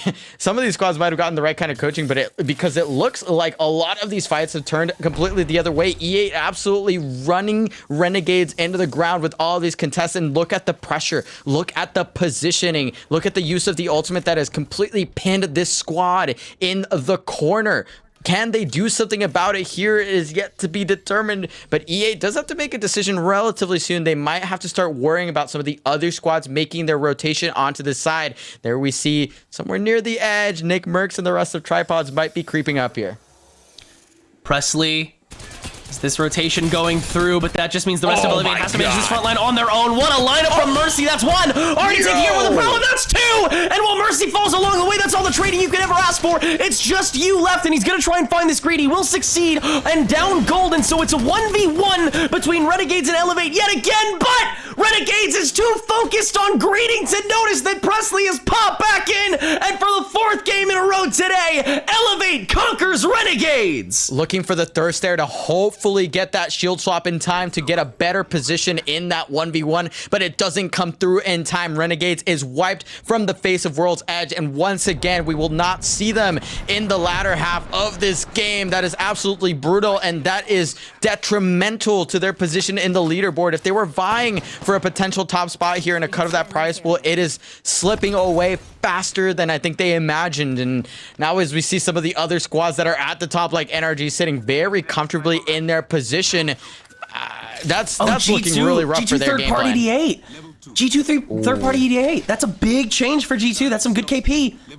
Optic, they've been dropping here the whole time, actually, and the circle finally favors them for once. In fact, two circles finally favor them. Oh, how comfortable do you think they have to be at this point? For once, they don't have to move at all just yet, but they might have to soon, as Luminosity is sitting around here, as is Tripods actually already, and OXG far behind. So while Optic does have a good spot, everybody else is starting to get to that good spot. Yeah, and actually Optic is one of those big mod teams. You saw there that G7 was fully kitted up with the paint. So they were just really recognizing that they need to be here early with that caustic composition, being able to put on the pressure early enough for teams like Tripod, who are truly in not the best spot in terms of loot. I mean, 2 grays and a blue. I've said this before, but this tends to be what my loot ticks look like whenever I open them. So yeah, they're going to have to wait it out a little bit and kind of sit and pray, hoping that some loot comes to them or that they win at least one good fight. NRG here holding the tunnel and maybe looking for some kills, but it's actually Torrent that has found a couple of knocks, and the better half of this fight, they're fighting up against Ass, and 1 member left. Will they be able to clutch it up? That is a purple shield, 53 damage dealt to it though by RKN, and in the end, that is cleaned up completely. Torrent wipes Ass. Snipe was on minimal flesh there, but Torrent already getting third-partied again here, and so Aiden's revive has to wait. Nice focus of attention, but your knowledge of where people are doesn't really matter when you're just still gonna get overwhelmed, and it's 100 Thieves that finds a third party of their own, and Torrent is out in 16th. And that is unfortunate. And once again, Torrent is a victim of an untimely fight. They take it, but they take it possibly for too long. It takes a little too long to wipe Ass, and just like that, 100 Thieves get a free bit of KP and a decent situation here in terms of defending it, but not the best situation in terms of their rotation. Again, we know this is pulling hard south. We know this is going hard towards the dome. They do have 6 on the Valkyrie to make that rotation happen, but they're not there early, and Loba isn't exactly the best character for forcing your way into rings. It's not the best character in terms of facilitating those difficult transitions that honestly Geyser is so well known for. So we'll see if they can continue with this game plan, because they are far from ring at the moment. Meanwhile, look who's not far from this ring whatsoever. These 3 teams already completely stationed in dome, each with their own building. Whoever walks into this farther reach of the circle is going to have their work cut out for them, but Esports Arena, they're one of those teams that don't necessarily have to walk into the right spot just yet. They're comfortable just moving from place to place, declaring whatever spot they occupy as a god spot, and kind of just taking it from there. And it led to the first 2 wins of the entire event, which were here on World's Edge. So they have a lot of promise to show for themselves, especially considering that they got booted out of the top 3 after game number 7. So they have a lot of work still cut out for them to make sure that they can topple down SSG and Team Liquid and stave off a lot of the competition that's been quickly on the rise, like Optic and LG. And they're playing a spot that, again, for maybe the average player or someone who doesn't frequent the hell pit that is pro play sometimes, look at the way that they're controlling this space. I mean, they are in a great spot to just pressure a lot of teams on the way in. Can you imagine if they were sitting on something like a Vantage here, truly just making everyone feel horrible about their decision making as they walk in? So ESA is controlling a lot of space. They are here early. They're on the outside looking in, but this can certainly work out for them. And I think they understand that they may need to take a fight, or at the very least get the right amount of poke to get those shields up, because they're sitting on 2 blues and a white. That is not Endgame loot, everyone. That is not enough to take down LG, who currently is sitting on 3 purples and a gold mag on the R3. Dome is definitely the spot to pay attention to, but inside this circle, you also have Vault, where SSG is attempting to set up shop, but in doing so, they open themselves up to so many different POVs. NRG could end up chasing them down. ESA could start moving in. 100 Thieves, as well as G-Force. So many teams could get inside here, but we'll head over to take a look at G-Force and Who currently trying to find their next direction in. They have a little bit of room they have to traverse, but for right now, they can stay put. 100 Thieves looking pretty solid this entire day, but no performance has actually been like a real shining moment for 100 Thieves. They've gotten definitely quite close, especially 6 with that rat in the very first game of today, but 100 Thieves, along with not winning a game just yet, they have not really had a moment where you could declare them as the best team in the lobby, regardless of what team fights they were able to take and or win. And they have opted for a more aggressive strategy here, so they are adapting a little bit, and they do not have Vaxilon, so maybe they're adjusting just based on how they think they might perform better as this particular 3-stack. And this aggressive composition actually is not too horrible in this spot. I mean, if they can siege a team who's not ready to defend their building, or if they catch someone just rotating around the wrong spots, I mean, that fuse can put down so much damage so quickly. Who needs it, though, when Onmu can beam for 47 with the flatline from across the POI? You'll absolutely take that every single day of the week. 100 Thieves, they want to take their time, as does every other team at this pace. Again, the competition is getting stiffer and stiffer, and teams are starting to get more and more safe. They want to get those extra placement points. They want what's left of the point pool because it is getting scarcer and scarcer. And for a lot of these teams, there is still so much more room to make up if they want to get any money out of this weekend. 100 Thieves, they're going to hold this building as long as they possibly can, which will get to be for another round, but outside of that, they will have a long road to trek to be able to get to a safe space. Speaking of making money this weekend, if you're trying to make some money, be sure to visit Investor. They're one of the best resources to get your money up. One of our sponsors for today. Nice job, dude. Great resources for bringing up your money with that investment game. pks.gg/investor. Don't forget it. And right now, Team Liquid is not going to forget Los Demonios anytime soon. Los Demonios, though, does lose one member in Hakulo, and I think there might be a third team involved here. Zednim is actually dropping the damage onto Team Liquid themselves, so Los Demonios might have gotten saved by a timely third party here. I'm not sure if we're watching the right engagement. It's a little quieter than I expect. Look at the teammates that are walking up, though. The opponents are slowly creeping up and the room is running out near these train tracks. G2's found NRG from the high ground. Los Demonios, they've avoided this problem for now, but now they're actually going to be able to hunt down what's left of these other squads as NRG has done most of the work for them. But can they find the kills on top of it? Tech attempting to find some peaks, but now they're going to be one of the targets from that high ground that NRG gets to boast. But again, it's NRG. Or, excuse me, not NRG. There's still another team that has to end up moving. It's G2, excuse me, that has to be the team that moves eventually from here. Los Demonios have a lot of work still cut out for them, but G2, they are looking to take over this lobby after having a solid amount of KP to their name and a great rotation. They're going to take this outer edge and get to Dome the long way. And while that may take a minute, and while they may be running into a whole lot of teams, nobody is really going to want to engage them because, again, second you step outside, you're going to have so many pairs of eyes staring you down. Yeah, unfortunately, I did get my ankles absolutely smattered thinking that we were looking at the same fight, but that actually happened off screen. And another thing that might have happened off screen here is Los Demonios getting absolutely dismantled. James Fearless with that wingman putting in the work right now, and Tech does not have that handy crypto to recover these banners from afar, so maybe looking to wait out until the ring approaches so they can pick up the banners and have a lengthier and more quality game than they're having right now. But that might not be the case, as that team might be banner camping, waiting around, maybe even still looting those banners. But G2 says no, they understand that they have to get into this ring that is already densely populated by a lot of the squads that they have to worry about, that they're going to have to fight out if they want to climb these standings. They're going to hold out a little bit. There's still a decent amount of room, which is a big boon for them in terms of using that Val Cult a little bit later in the game. Ring 3, 18 seconds from being fully closed, and one team on their backside. G2 is going to have to wipe this out here. Chaotic almost going down, but do trade out, and it looks like Zane is going to drop James Fearless, but Bronzy actually answering back. Designful is the one that gets dropped next. Chaotic sitting with no flesh health, but does have the shields up.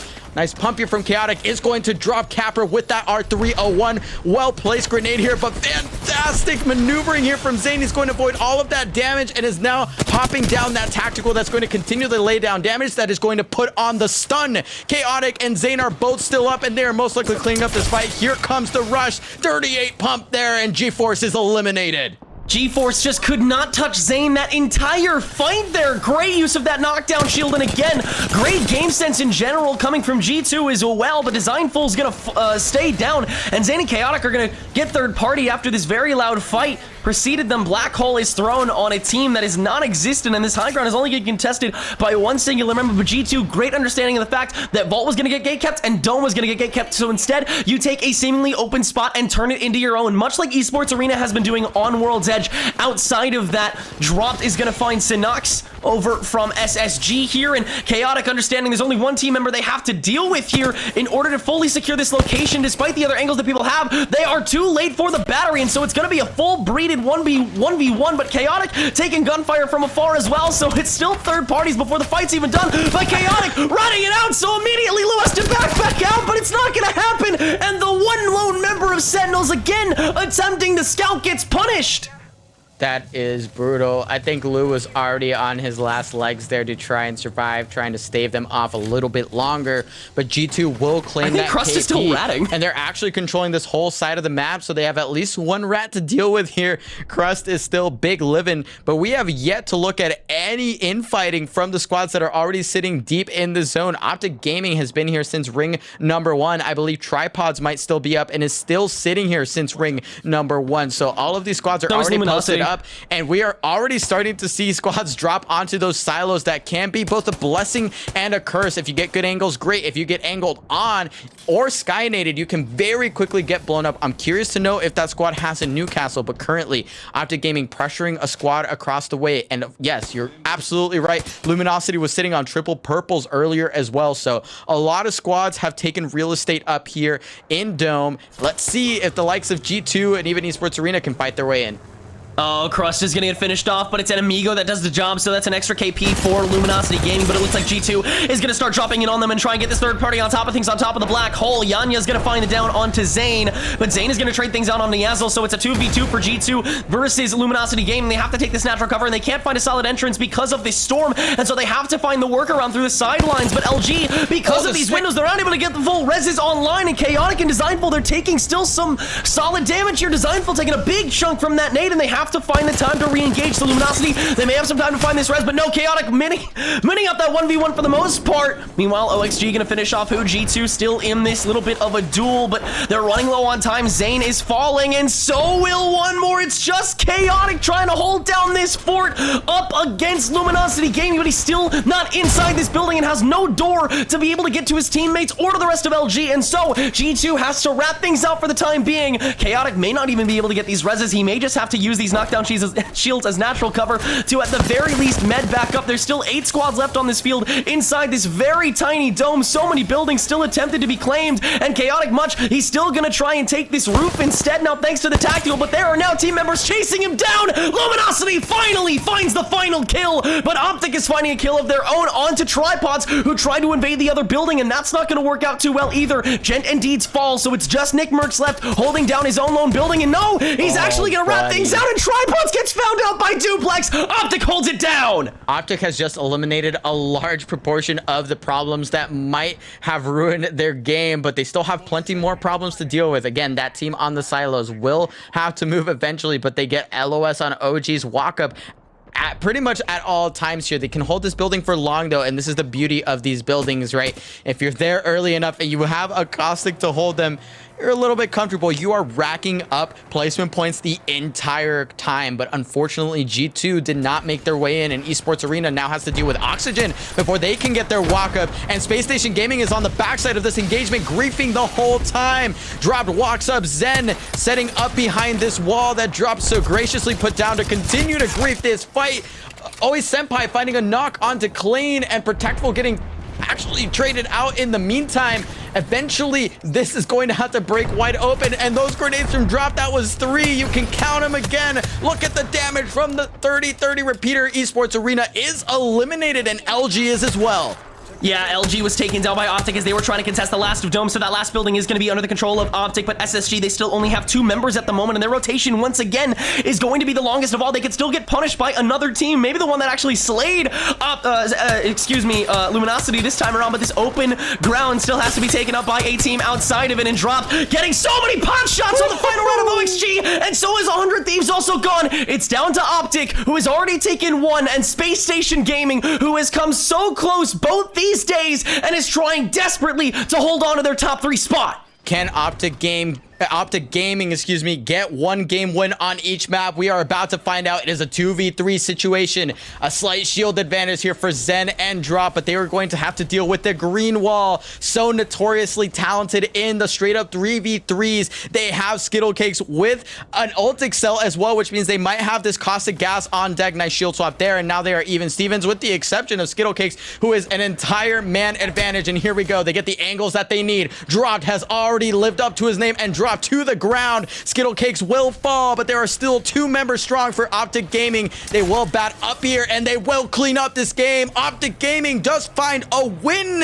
on a different map here, and they are certainly going to be flying up the leaderboards. What a dub for them.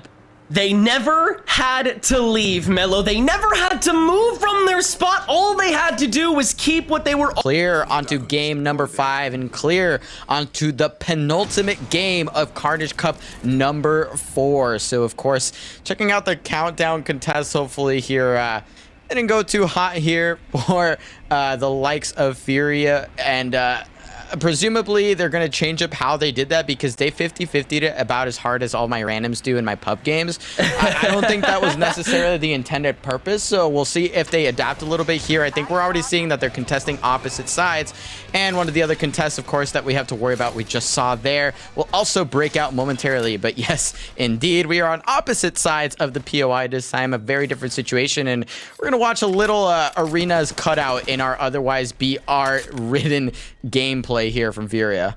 We'll also see who the circle favors, because Optic, they got their win, but they also didn't really have to move that much, and a rotation may be warranted this time around. Zera gonna engage pretty early on top of this focus of attention towards the one low member of Los Demonios that they're able to see, but can they actually complete on the kill with a nice frag to ward it out? That's a great flush coming from Zera to at least take care of one, and we'll see how Furia can move on from that. Another FO wave, but this time from the Los Demonios side, but there's just too many angles that are being taken up by Furia at this point. One enemy to go, trying to take pot shots from this window, but White Shields, 3 members they're up against. This is a win for Furia. That is an absolute wipe coming out from Furia. Just looked one-sided the whole time. Caught out of position on that low ground. Made it so easy for Furia to find that initial knock that so often turns the tides and really establishes the result of these early fights. So right now we see LG is actually chilling right now. Very far south. Optic already schmoving. And Optic actually getting 3 POIs to themselves. That's ridiculous. But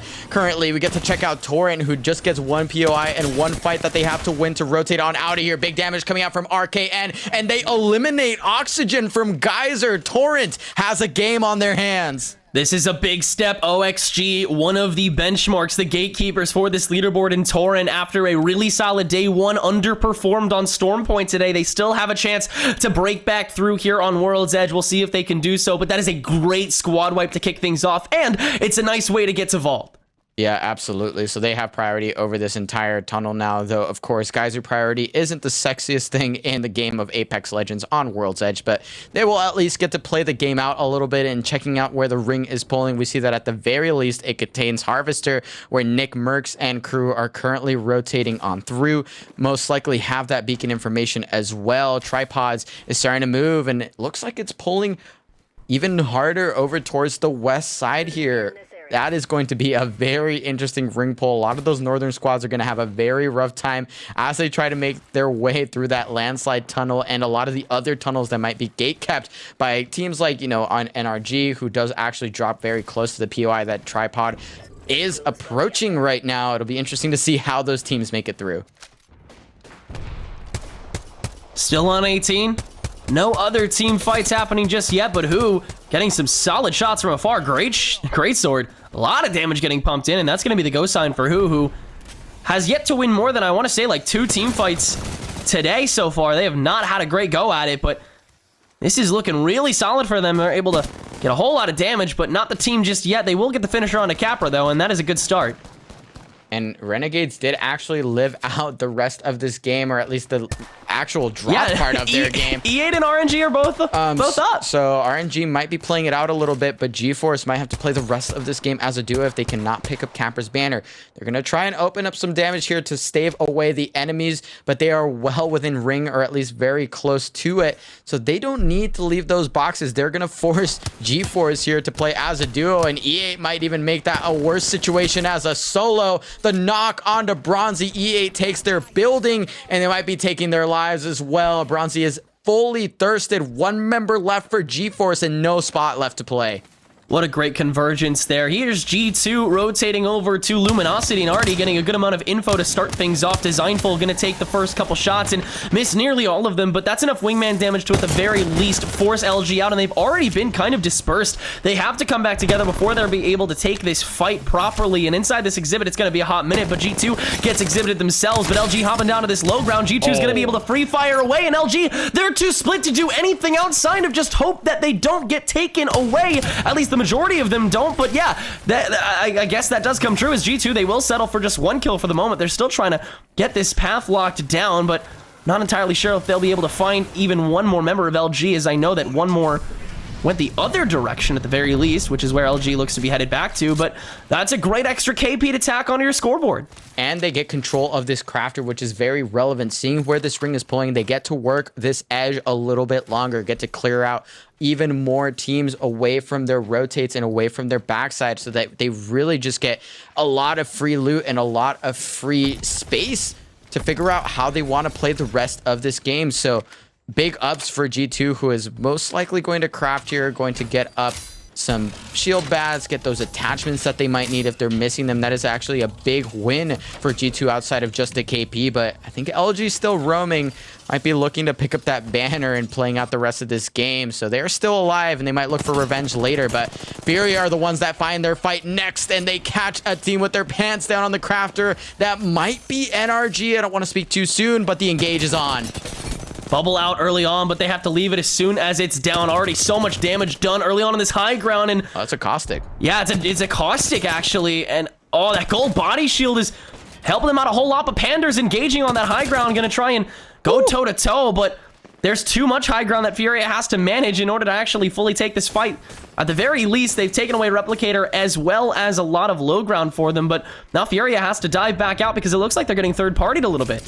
Yeah, they have to play this patiently here. They can't just go too crazy, even though they found a lot of that entry damage. G2 found Yanya. This spot is so difficult to play out of. We get to check out in the kill feed that LG does indeed lose another.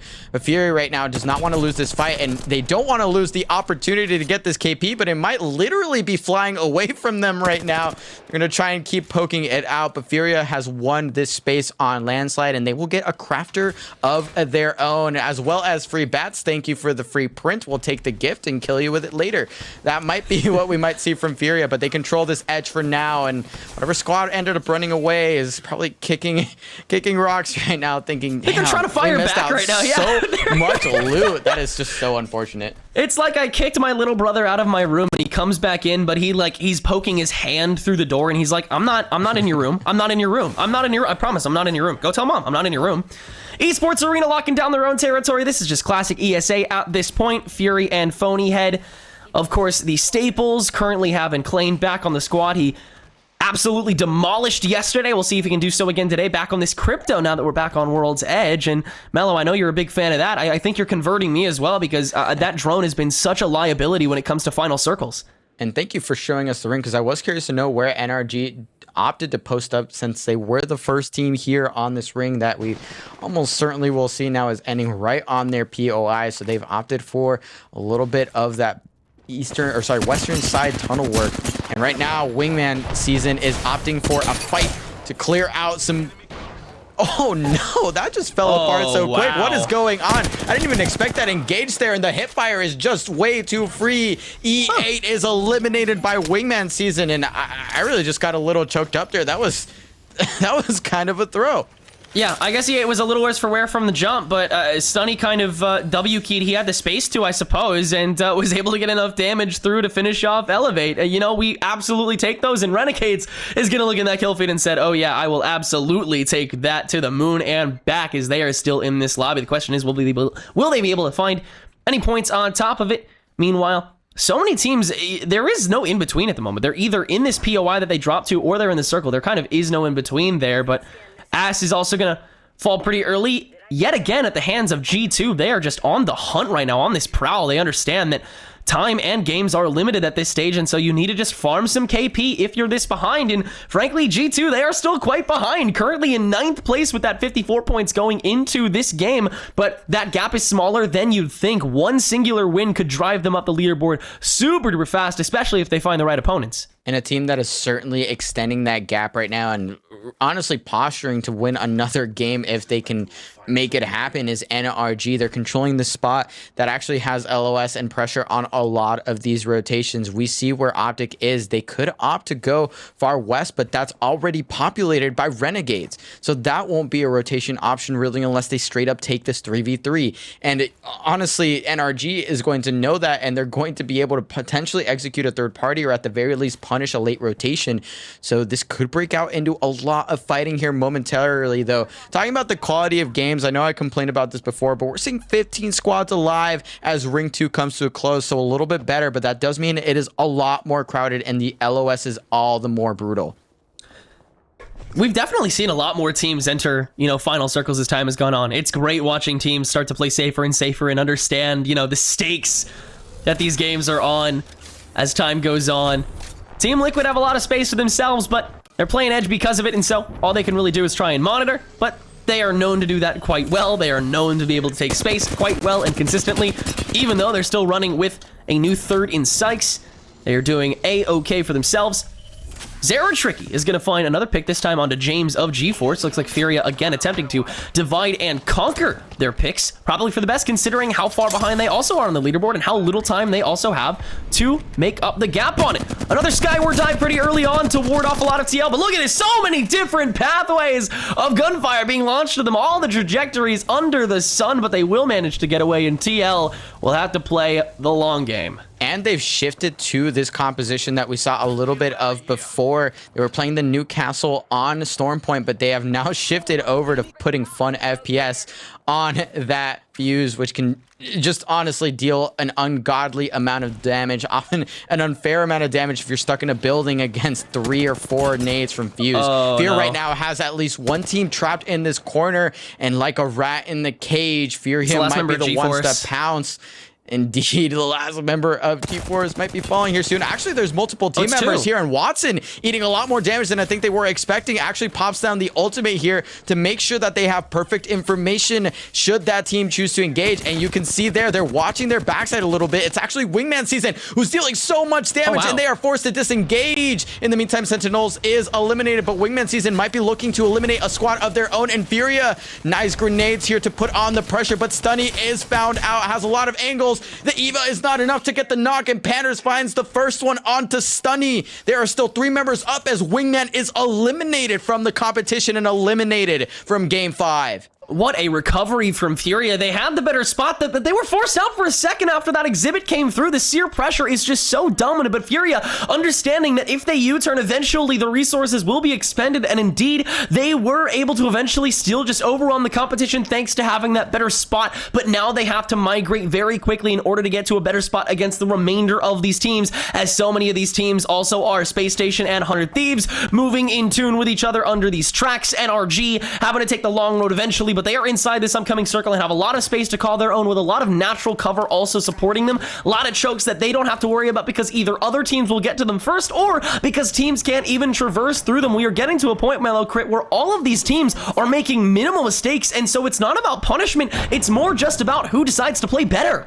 And NRG right now, just with the terrain alone, are inadvertently actually connecting with, or is controlling, excuse me, almost a third of what's left of this ring. You see that big landmass with potentially Renegades to the left, I want to say, and Optic to the right. So they might end up sandwiched between a couple of squads here soon, or they might end up playing out. We'll see what they decide. Tripod is the team holding out this edge building, while Furia actually getting griefed a little bit, but RKN is not able to get the knock, and Panders is still alive. This man continues to live in situations where they certainly should not be. Does eventually fall though, and that's going to be the bow from Fury that's going to take them down. They're going to try to punch them into zone to get this res. Heads up play here, and they do have the gold knockdown to get the extra healing should they be able to pick them up, but they can't quite yet, and they're being pressured. 1 rock left to play for Furia. No grenades flying their way just yet. And LG has fully recovered and is playing this roof that is right on top of Nick Merckx and the rest of that squad. It looks like Furia might be able to stabilize here, but LG is not going to let that happen for free. Torrent's still on the trail back as well, and I think that's who Luminosity is actually trying to chase down. They gotta watch themselves, because if one lone team spots them, then there's gonna be 4 teams on their trail, and LG's actually gonna walk directly into the entirety of Furia. Might get punished for it as Niazo is the only one remaining, but there's too many members to count, and so Luminosity and Furia will end up actually eliminating each other, and we are down to 10. A stray grenade from Jen actually just puts the nail in both of those squadrons' coffins, so now they're walking up to loot this up for free. Tripod tripods on 2 blues. Oh, and Fury's still shooting. Are about to just absolutely inject their situation with so much loot, so much weaponry, red shields most likely, if I remember correctly, from the side of Furia. And they're still taking damage, but they are still feeling great about the free KP as well as the loot. Meanwhile, Aiden is going to try and rat this out, but they might have already been found out by a squad that's in front of them. They are in a sandwich right now. What will they be able to do? They do have the horizon, which is quite slippery, but I don't imagine they're going to live all that much longer. They are on the wrong side of this POI. Oh, he's already been found out by the other side as well. There's no way that Aiden's going to be able to rotate for free. In fact, no team will be able to rotate for free at this stage. Everybody's got eyes on everyone, it seems. I mean, it's not just because there's so many seers on the battlefield. There is a lot of open space that some of these teams have to manage. NRG, though, a classic Sweet taking this high ground. No Kraber this time around, but still has that G7 to try and work with, while Guild and Nathan attempt to hold down the fort that they've been holding down this entire time. A lot of space that NRG has control over, and actually not too much contesting, but that may change as here comes a skyward dive. And I think that might be Optic. We'll see how big the bodies are as they come down, and they're actually dropping scattered all around NRG. So that team is forced to drop already, or at least one member is Sweet eating a little bit of damage, but is going to find a little bit of cover just with the high ground alone. NRG controlling so much space right now. It is so absurd, and really not much that the other squads can do about it. They risk too many resources and just too much of their healing if they want to try and take down NRG, but Sweet has fully dropped. We see a caustic barrel, so I may have been correct. That might in fact be Optic. A nice 87 damage already opening up for Sweet. They are starting to rain down on this squad. They haven't quite found a knock, but they found a lot of the damage that they need. And if they can clear out this squad, they could very well have themselves a very nice endgame. This is really big. If NRG is able to take this game, then they might be able to just come away with it regardless of the results of game number 8. This is beautiful stuff. Aiden ratting out for Torrent. He was actually able to make it through after all of the chaos, and he's still in this top 10. Torrent has a lot of KP to brag about as well, and so good amount of points they'll be able to bring to the table come leaderboard pre-final game. NRG, they have to pack themselves in soon because these team fights, they are going to be unavoidable at some point. Their main focus has been to survive, but now they have to conquer. Can they do it? Sweet and Nathan both trying to hold up. Actually, no, Sweet is actually all the way on the other end. It's Nathan and Gil that are holding up this high ground. And Duplex gets knocked in the kill feed. I'm really curious to know what's going on with that fight. I think they might have dropped themselves down a little bit later, and they are also being pressured right now by a Team Liquid. Skittlecakes is going to drop, so Optic might have put themselves in a very terrible spot to play out the rest of this game. And a lot of sightlines, 128 from Nathan. That G7 is nasty right now. Free shots all over. They are going to clean up Skittlecakes, and it looks like TL might be somewhere on their backside. We haven't quite figured that out, and yes, indeed, they are playing that bridge spot. So they were the ones that Valk ulted over from Thermal a little bit earlier and found a spot to play. So charge rifle in hand, Fun FPS and crew are going to continue to sneak their way into this ring, and they are clear from the rage that is NRG. So they will be able to play a little bit more comfortably and continue to pressure teams, including whatever poor squadron has found themselves ratting underneath the other side of the bridge. Big damage coming down. Nocturnal draws on Moon. That's actually 100 Thieves that's falling. 100 Thieves taking the brunt of that damage. NRG, they don't have any information. They can't do anything about this fight, but they can take the stragglers of whoever is outside of it. That's not their main focus, though, but they will be happy with whatever damage they can end up taking. Aiden is actually going to jump in on the fun here and find a little bit of a kill credit to his name. But NRG are the team with all the control in the world, despite the top 6 situation, despite the open space, despite this being last circle. NRG, they are looking as good as ever, and as the team already in first place, to take this last game would be not only legendary, but definitely seal the deal for them as the winner of the Carnage Cup. It would be absolutely magnificent. No. Sweet! Are you kidding me right now? Phony goes down with a masterful G7 track. Phony not again, not again! Around it. The other teammate on Esports Arena does make it through, but not without paying a hefty tax to G7 from Sweet. That was big damage, but nothing really to be seen in terms of pushing right now. 6 squads left in this final ring and just over 10 seconds left for it to close. Quite a few spots are actually playable in this scenario. NRG definitely holding one of the better ones, but Team Liquid is down below them, and I think those pings might be recognizing that fact. NRG might have to commit to something to clear out that team, because when both teams wait out, I want to say Team Liquid can hold just a second longer, and you see there Nathan is already teasing at that black hole and how they might use it, but it's going to be critical that the timing is perfect, and there will be no crypto ult as it is busted. That crypto drone falls and Sweet drops clean on the way out. The rest of NRG have to find these shots soon. They're going to have to drop down eventually. They still have a lot of time to work with, and ESA is going to get finished. 5 squads remaining, and Team Liquid is still below NRG this entire time, rocking that Fuse Maggie as well, something we've yet to see this entire day.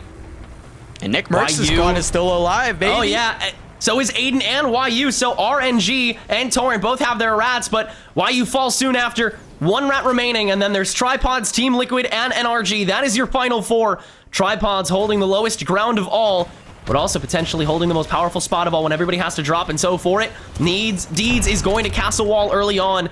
NRG, the natural cover, starting to deplete as this final circle begins to close. They will have to drop down eventually, but they're going to find all the damage that they can along the way, and Aiden finally gets taken care of at the hands of Sykes this time. Team Liquid finding more and more kill credits as time goes on. Tripods and Team Liquid both evading sight from NRG for the moment. Eventually, everybody's going to have to drop down, and it is going to be a fustercluck downstairs with these final 9 players. A 3v3v3. We have a Newcastle in the equation. We have a Fuse in the equation.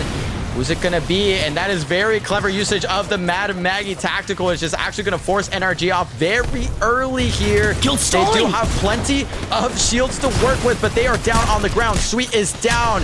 Nathan is down. Guild is the last member standing. We're seeing a classic standoff with the Valkyries. Who is going to win it out? Will it be NRG that clutches it up? And no, Tripods does take it down. The M-Fam is here to play, and they take down game number 5 of day 2 of the Carnage Cup. That was some great patience coming from NRG to end things out, but eventually, Tripod's low ground investment paid off. Team Liquid and NRG were both on King, who will be their subjects.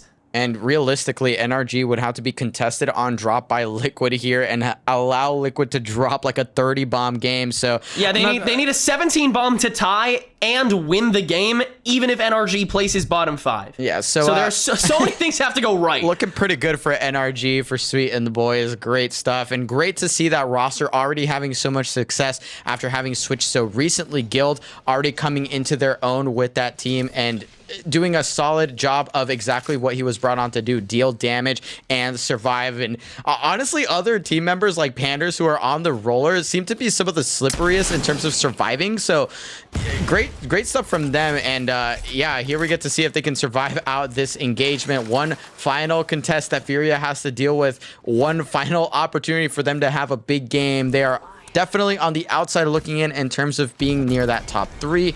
But, you know, just for the ego, just for the disrespect, can they win out one more contest? Wow, Pander's getting away with that scout to check out Los Demonios, and they're actually going to engage here to begin, getting a little bit of a better trade, but the rest of the squad isn't there just yet. Zero going to be the next to hop in, and actually, no, his Watson, what a stunning rush down, and there's the first kill, but Zera's getting traded out. Los Demonios, they still have a lot of space. They've been able to cover a frag grenade to flush out Panders for the time being, but the rest of Los Demonios is going to get taken care of by his Watson alone. I mean, this kid is just so good sometimes. Absolutely brutal stuff here. And another contest that we might be witnessing here is Elevate. E8 has won out on most of these contests with Renegades. It looks like they sort of cut their losses last time. I'm not sure if that will happen again here. However, the final game does mean that the ego starts to show just a little bit. You're not going to win the tournament. You're not going to get a cut of that prize pool. So might as well leave some bodies on the floor on your way out. Renegade bodies would certainly feel pretty good underneath the feet of E8. Let's see if they can do it again, or will they finally fold to Madness and crew?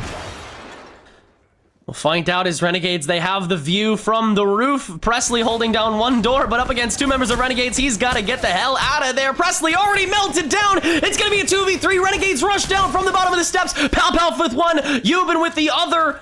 But Golden trades back out, so it's a 2v1. Golden shielding back up, not too much health to work with, slowly backing away to try and res one, but Renegades are not going to afford him that luxury. Already on Scrap's going to shield swap to be able to get that little bit of extra health, but you can see Renegades, they're already rotating. They're now 3 members strong. Again, they have all the space in the world, and E8 just has nothing at all. Golden, no shields back again.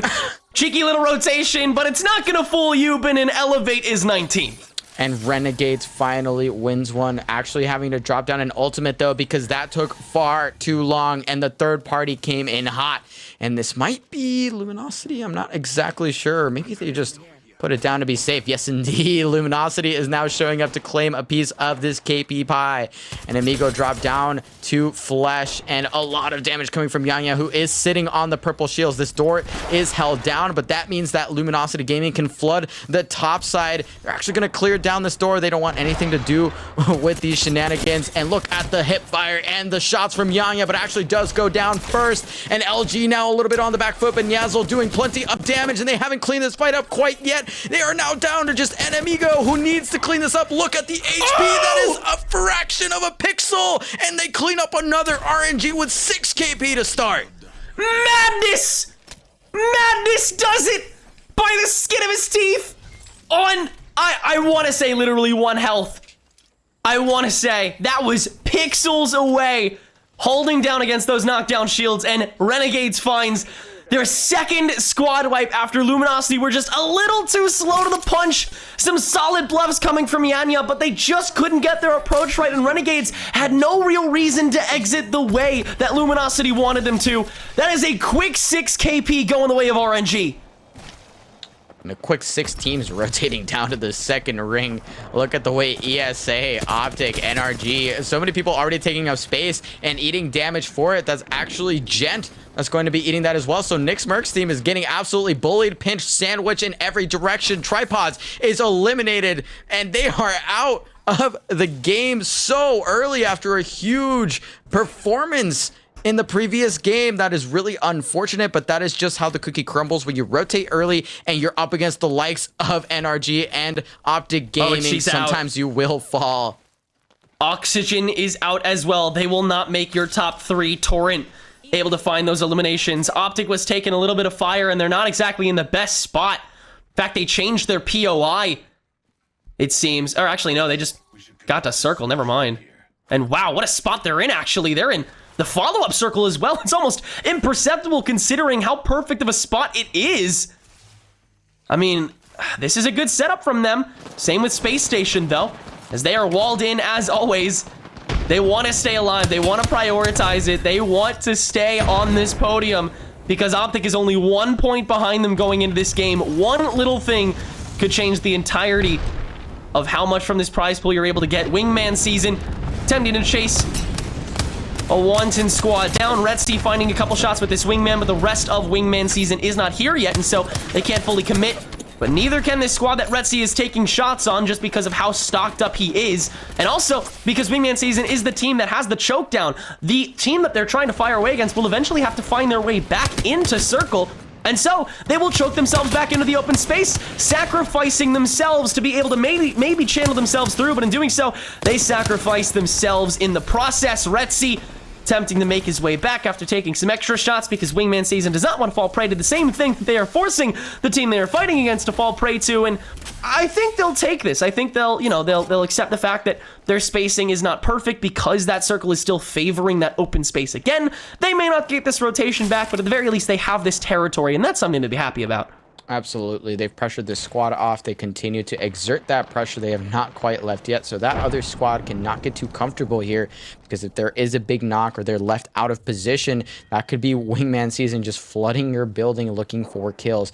And that is sort of how it tends to go with some of these tournaments where it is cumulative points. Some of these squads that are a little down bad in terms of points are just looking for a good time, are looking for a good fight, or just a good breakout performance to at least clean up their tournament on a solid note. So Wingman Season right now doing it in the way of a keep out, and Torrent, another squad that has been again, a little bit hot, a little bit cold. They've shown us some really great performances, some good fighting. They've won a fight here, and Aiden the Destroyer was actually our kill leader for a large chunk of the previous game, so they know how to fight. But if they can fight out of at least one more decent position, they could have an even better game than we've seen so far from Torrent.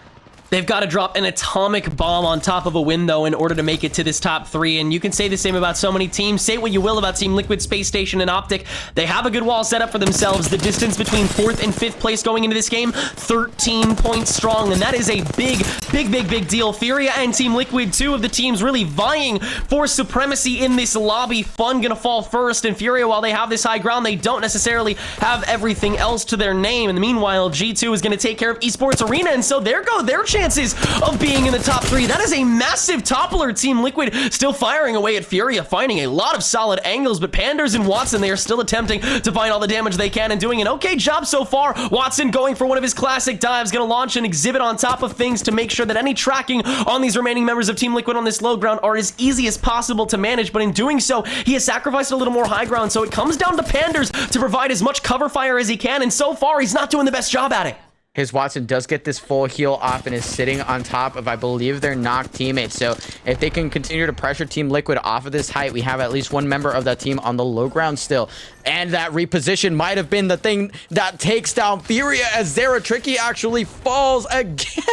That is, you hate to see it, really. When you finally get a res off, you work for it. You put all of your resources to walk up and get them picked up just for them to fall once again. And now Team Liquid has taken an even more aggressive position, and they are showing that it has a lot of potential as his Watson almost gets knocked completely and is going to have to full heal once again. The Mad Maggie tactical slowly burns Panders away from the spot that they were holding. Tricky will get thirsted, and I'm not sure if Team Liquid got up their own third, but this might just be a straight up 2v2 situation, and Team Liquid needs this to go their way if they want to hold that top spot. They have recovered the banner at the very least, so they're going to look for that stick out on the north side over towards these geyser buildings, but that was looking a little sketchier for TL than they would have liked.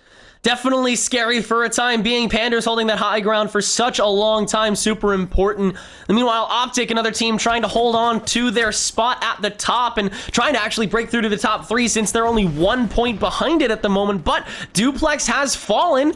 They do have the ability to maybe recover him, but it's going to take a hot minute to do so as they have to worry about everybody else around them. Ass will finally get finished off here by actually Renegades, in fact, who is still on a rampage throughout this. But Furia has found some opponents of their own to deal with as they're going to go up against G-Force.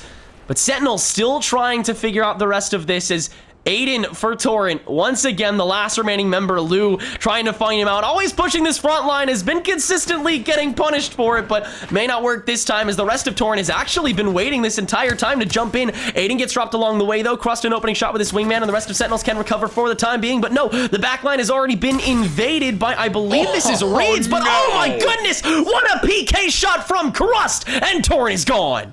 And Sentinels finally finds one here. Big blast from that PK for 101 to the mouth. That is a horrible way to go out. Torrent unfortunately eliminated and will have no more opportunities to show what they can do. And Sentinels finally gets their chance to maybe show that themselves. They've been lacking in terms of late game presence. They are down to the 11 squad range, so maybe they can play a late game here. Maybe they can show us what they can truly do, but they are still not going to get this for free.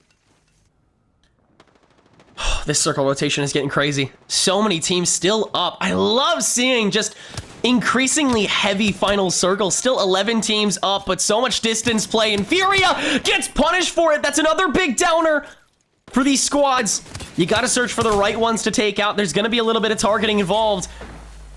Even though you have minimal information, you know for a fact these teams, they have a designated person watching kill feeds. They have a designated person tracking who is picking what and planning to fight teams accordingly. Wingman sees him stuck between a rock and a hard place. It's just Zednim left, but is getting fired at on all cylinders. G2 about to pick up another 3 KP. They're going to greed Retzi, and now they're going to chase this last kill down unless they actually get contested from the backside, which is what happens to Zane. Then the Maggie tech to flush out the rest of G2 will work out, and now it's Team Liquid tracking down more of G2. So many different rats, but Designful will fall as well at the hands of Zednim this time, so Wingman Season gets a little bit of revenge, and Team Liquid all of a sudden controls all of this space.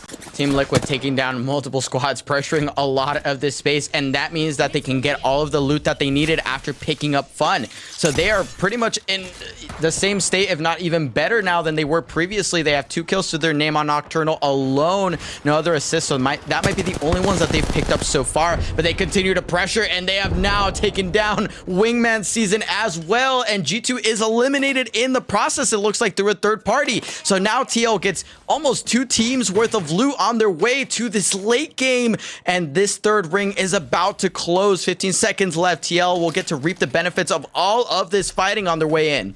At this point, it's down to the top 4. NRG, Team Liquid, Space Station Gaming, and Optic Gaming, all still alive. They are the teams to pay attention to see who ends up taking the podium. NRG, they basically have first place locked, but it is a battle, a fight for second and third. Team Liquid enter this game at 98, SSG at 91, and Optic at 90. Whoever falls next could very well change the entirety of how this forms. If Optic falls, then that's probably going to be it, and your top 3 will be absolutely cemented. But if Skittle and Noct continue to survive as they have been doing, play this edge as they are so good at doing, then they could prevail over one of these other teams. Noct taking a couple shots with this car, but is going to get punished for it aptly, as one often does when taking pot shots from his position this precarious.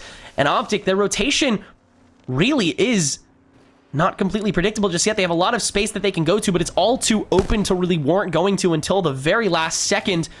Granted, they do have a lot of time as this next circle hasn't even begun to reveal itself yet, and so Optic, they can hold down this vantage for a while, wait out a little more of this game, maybe farm some extra placement points. And yeah, it is really difficult when you're there so early. So many squads rotate into your space, and if you can't hold out or you don't have the resources to do it, we saw them rotate there with 3 blues back when Nick Merckx and the rest of their squad were actually sitting in that building that I believe SSG has now taken residence in. It can be really difficult, even with the Caustic, and Caustic even weaker when you don't have a solid building to defend. Dropped continues to poke, and that's got to be one of the most tilting things in this game, unless you land 0 shots in that spray. But in either case, getting tap, tap, tap by that G7 feels terrible, and getting knocked down by NRG feels even worse. They're the ones that walk up onto Optic. I think a stream member might have just gotten caught out of position, and the Caustic is the last member left alive. Guild gets a big hip spray to start opening up this and oh my goodness, yeah, Optic Gaming is out. NRG just continues to cement themselves near the top.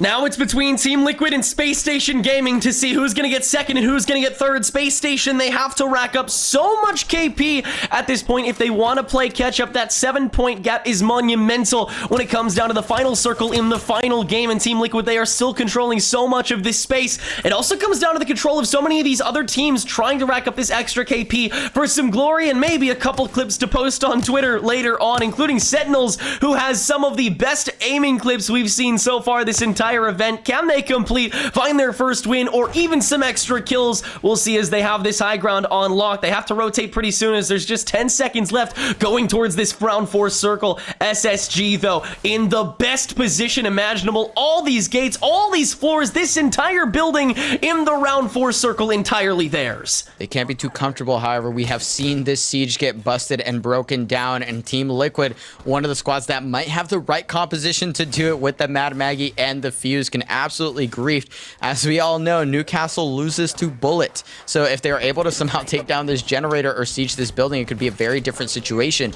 But TL continues to pressure the edge of this map. Look at the hip fire. G-Force is eliminated. Sykes finds another, and Team Liquid continues to collect this KP, but they do fall to another Fuse on the map. I'm not sure who that was. It's Hunter Thieves. But Sykes is actually in a horrible position right now to get recovered and actually sneaking back just in time. Actually, not as far out as I thought, and the Fuse ultimate is going to continue to pressure this squad as they try and rotate. They're just going to have to walk on over this. I think they're just within the ring and just within their right to pick up this res, if they're able to do it, that could be huge, but 100 Thieves is not going to let this go for free, and here come the grenades. Here comes the pressure. None of those are actually hitting, though, and this cover seems to be just enough for Team Liquid to defend.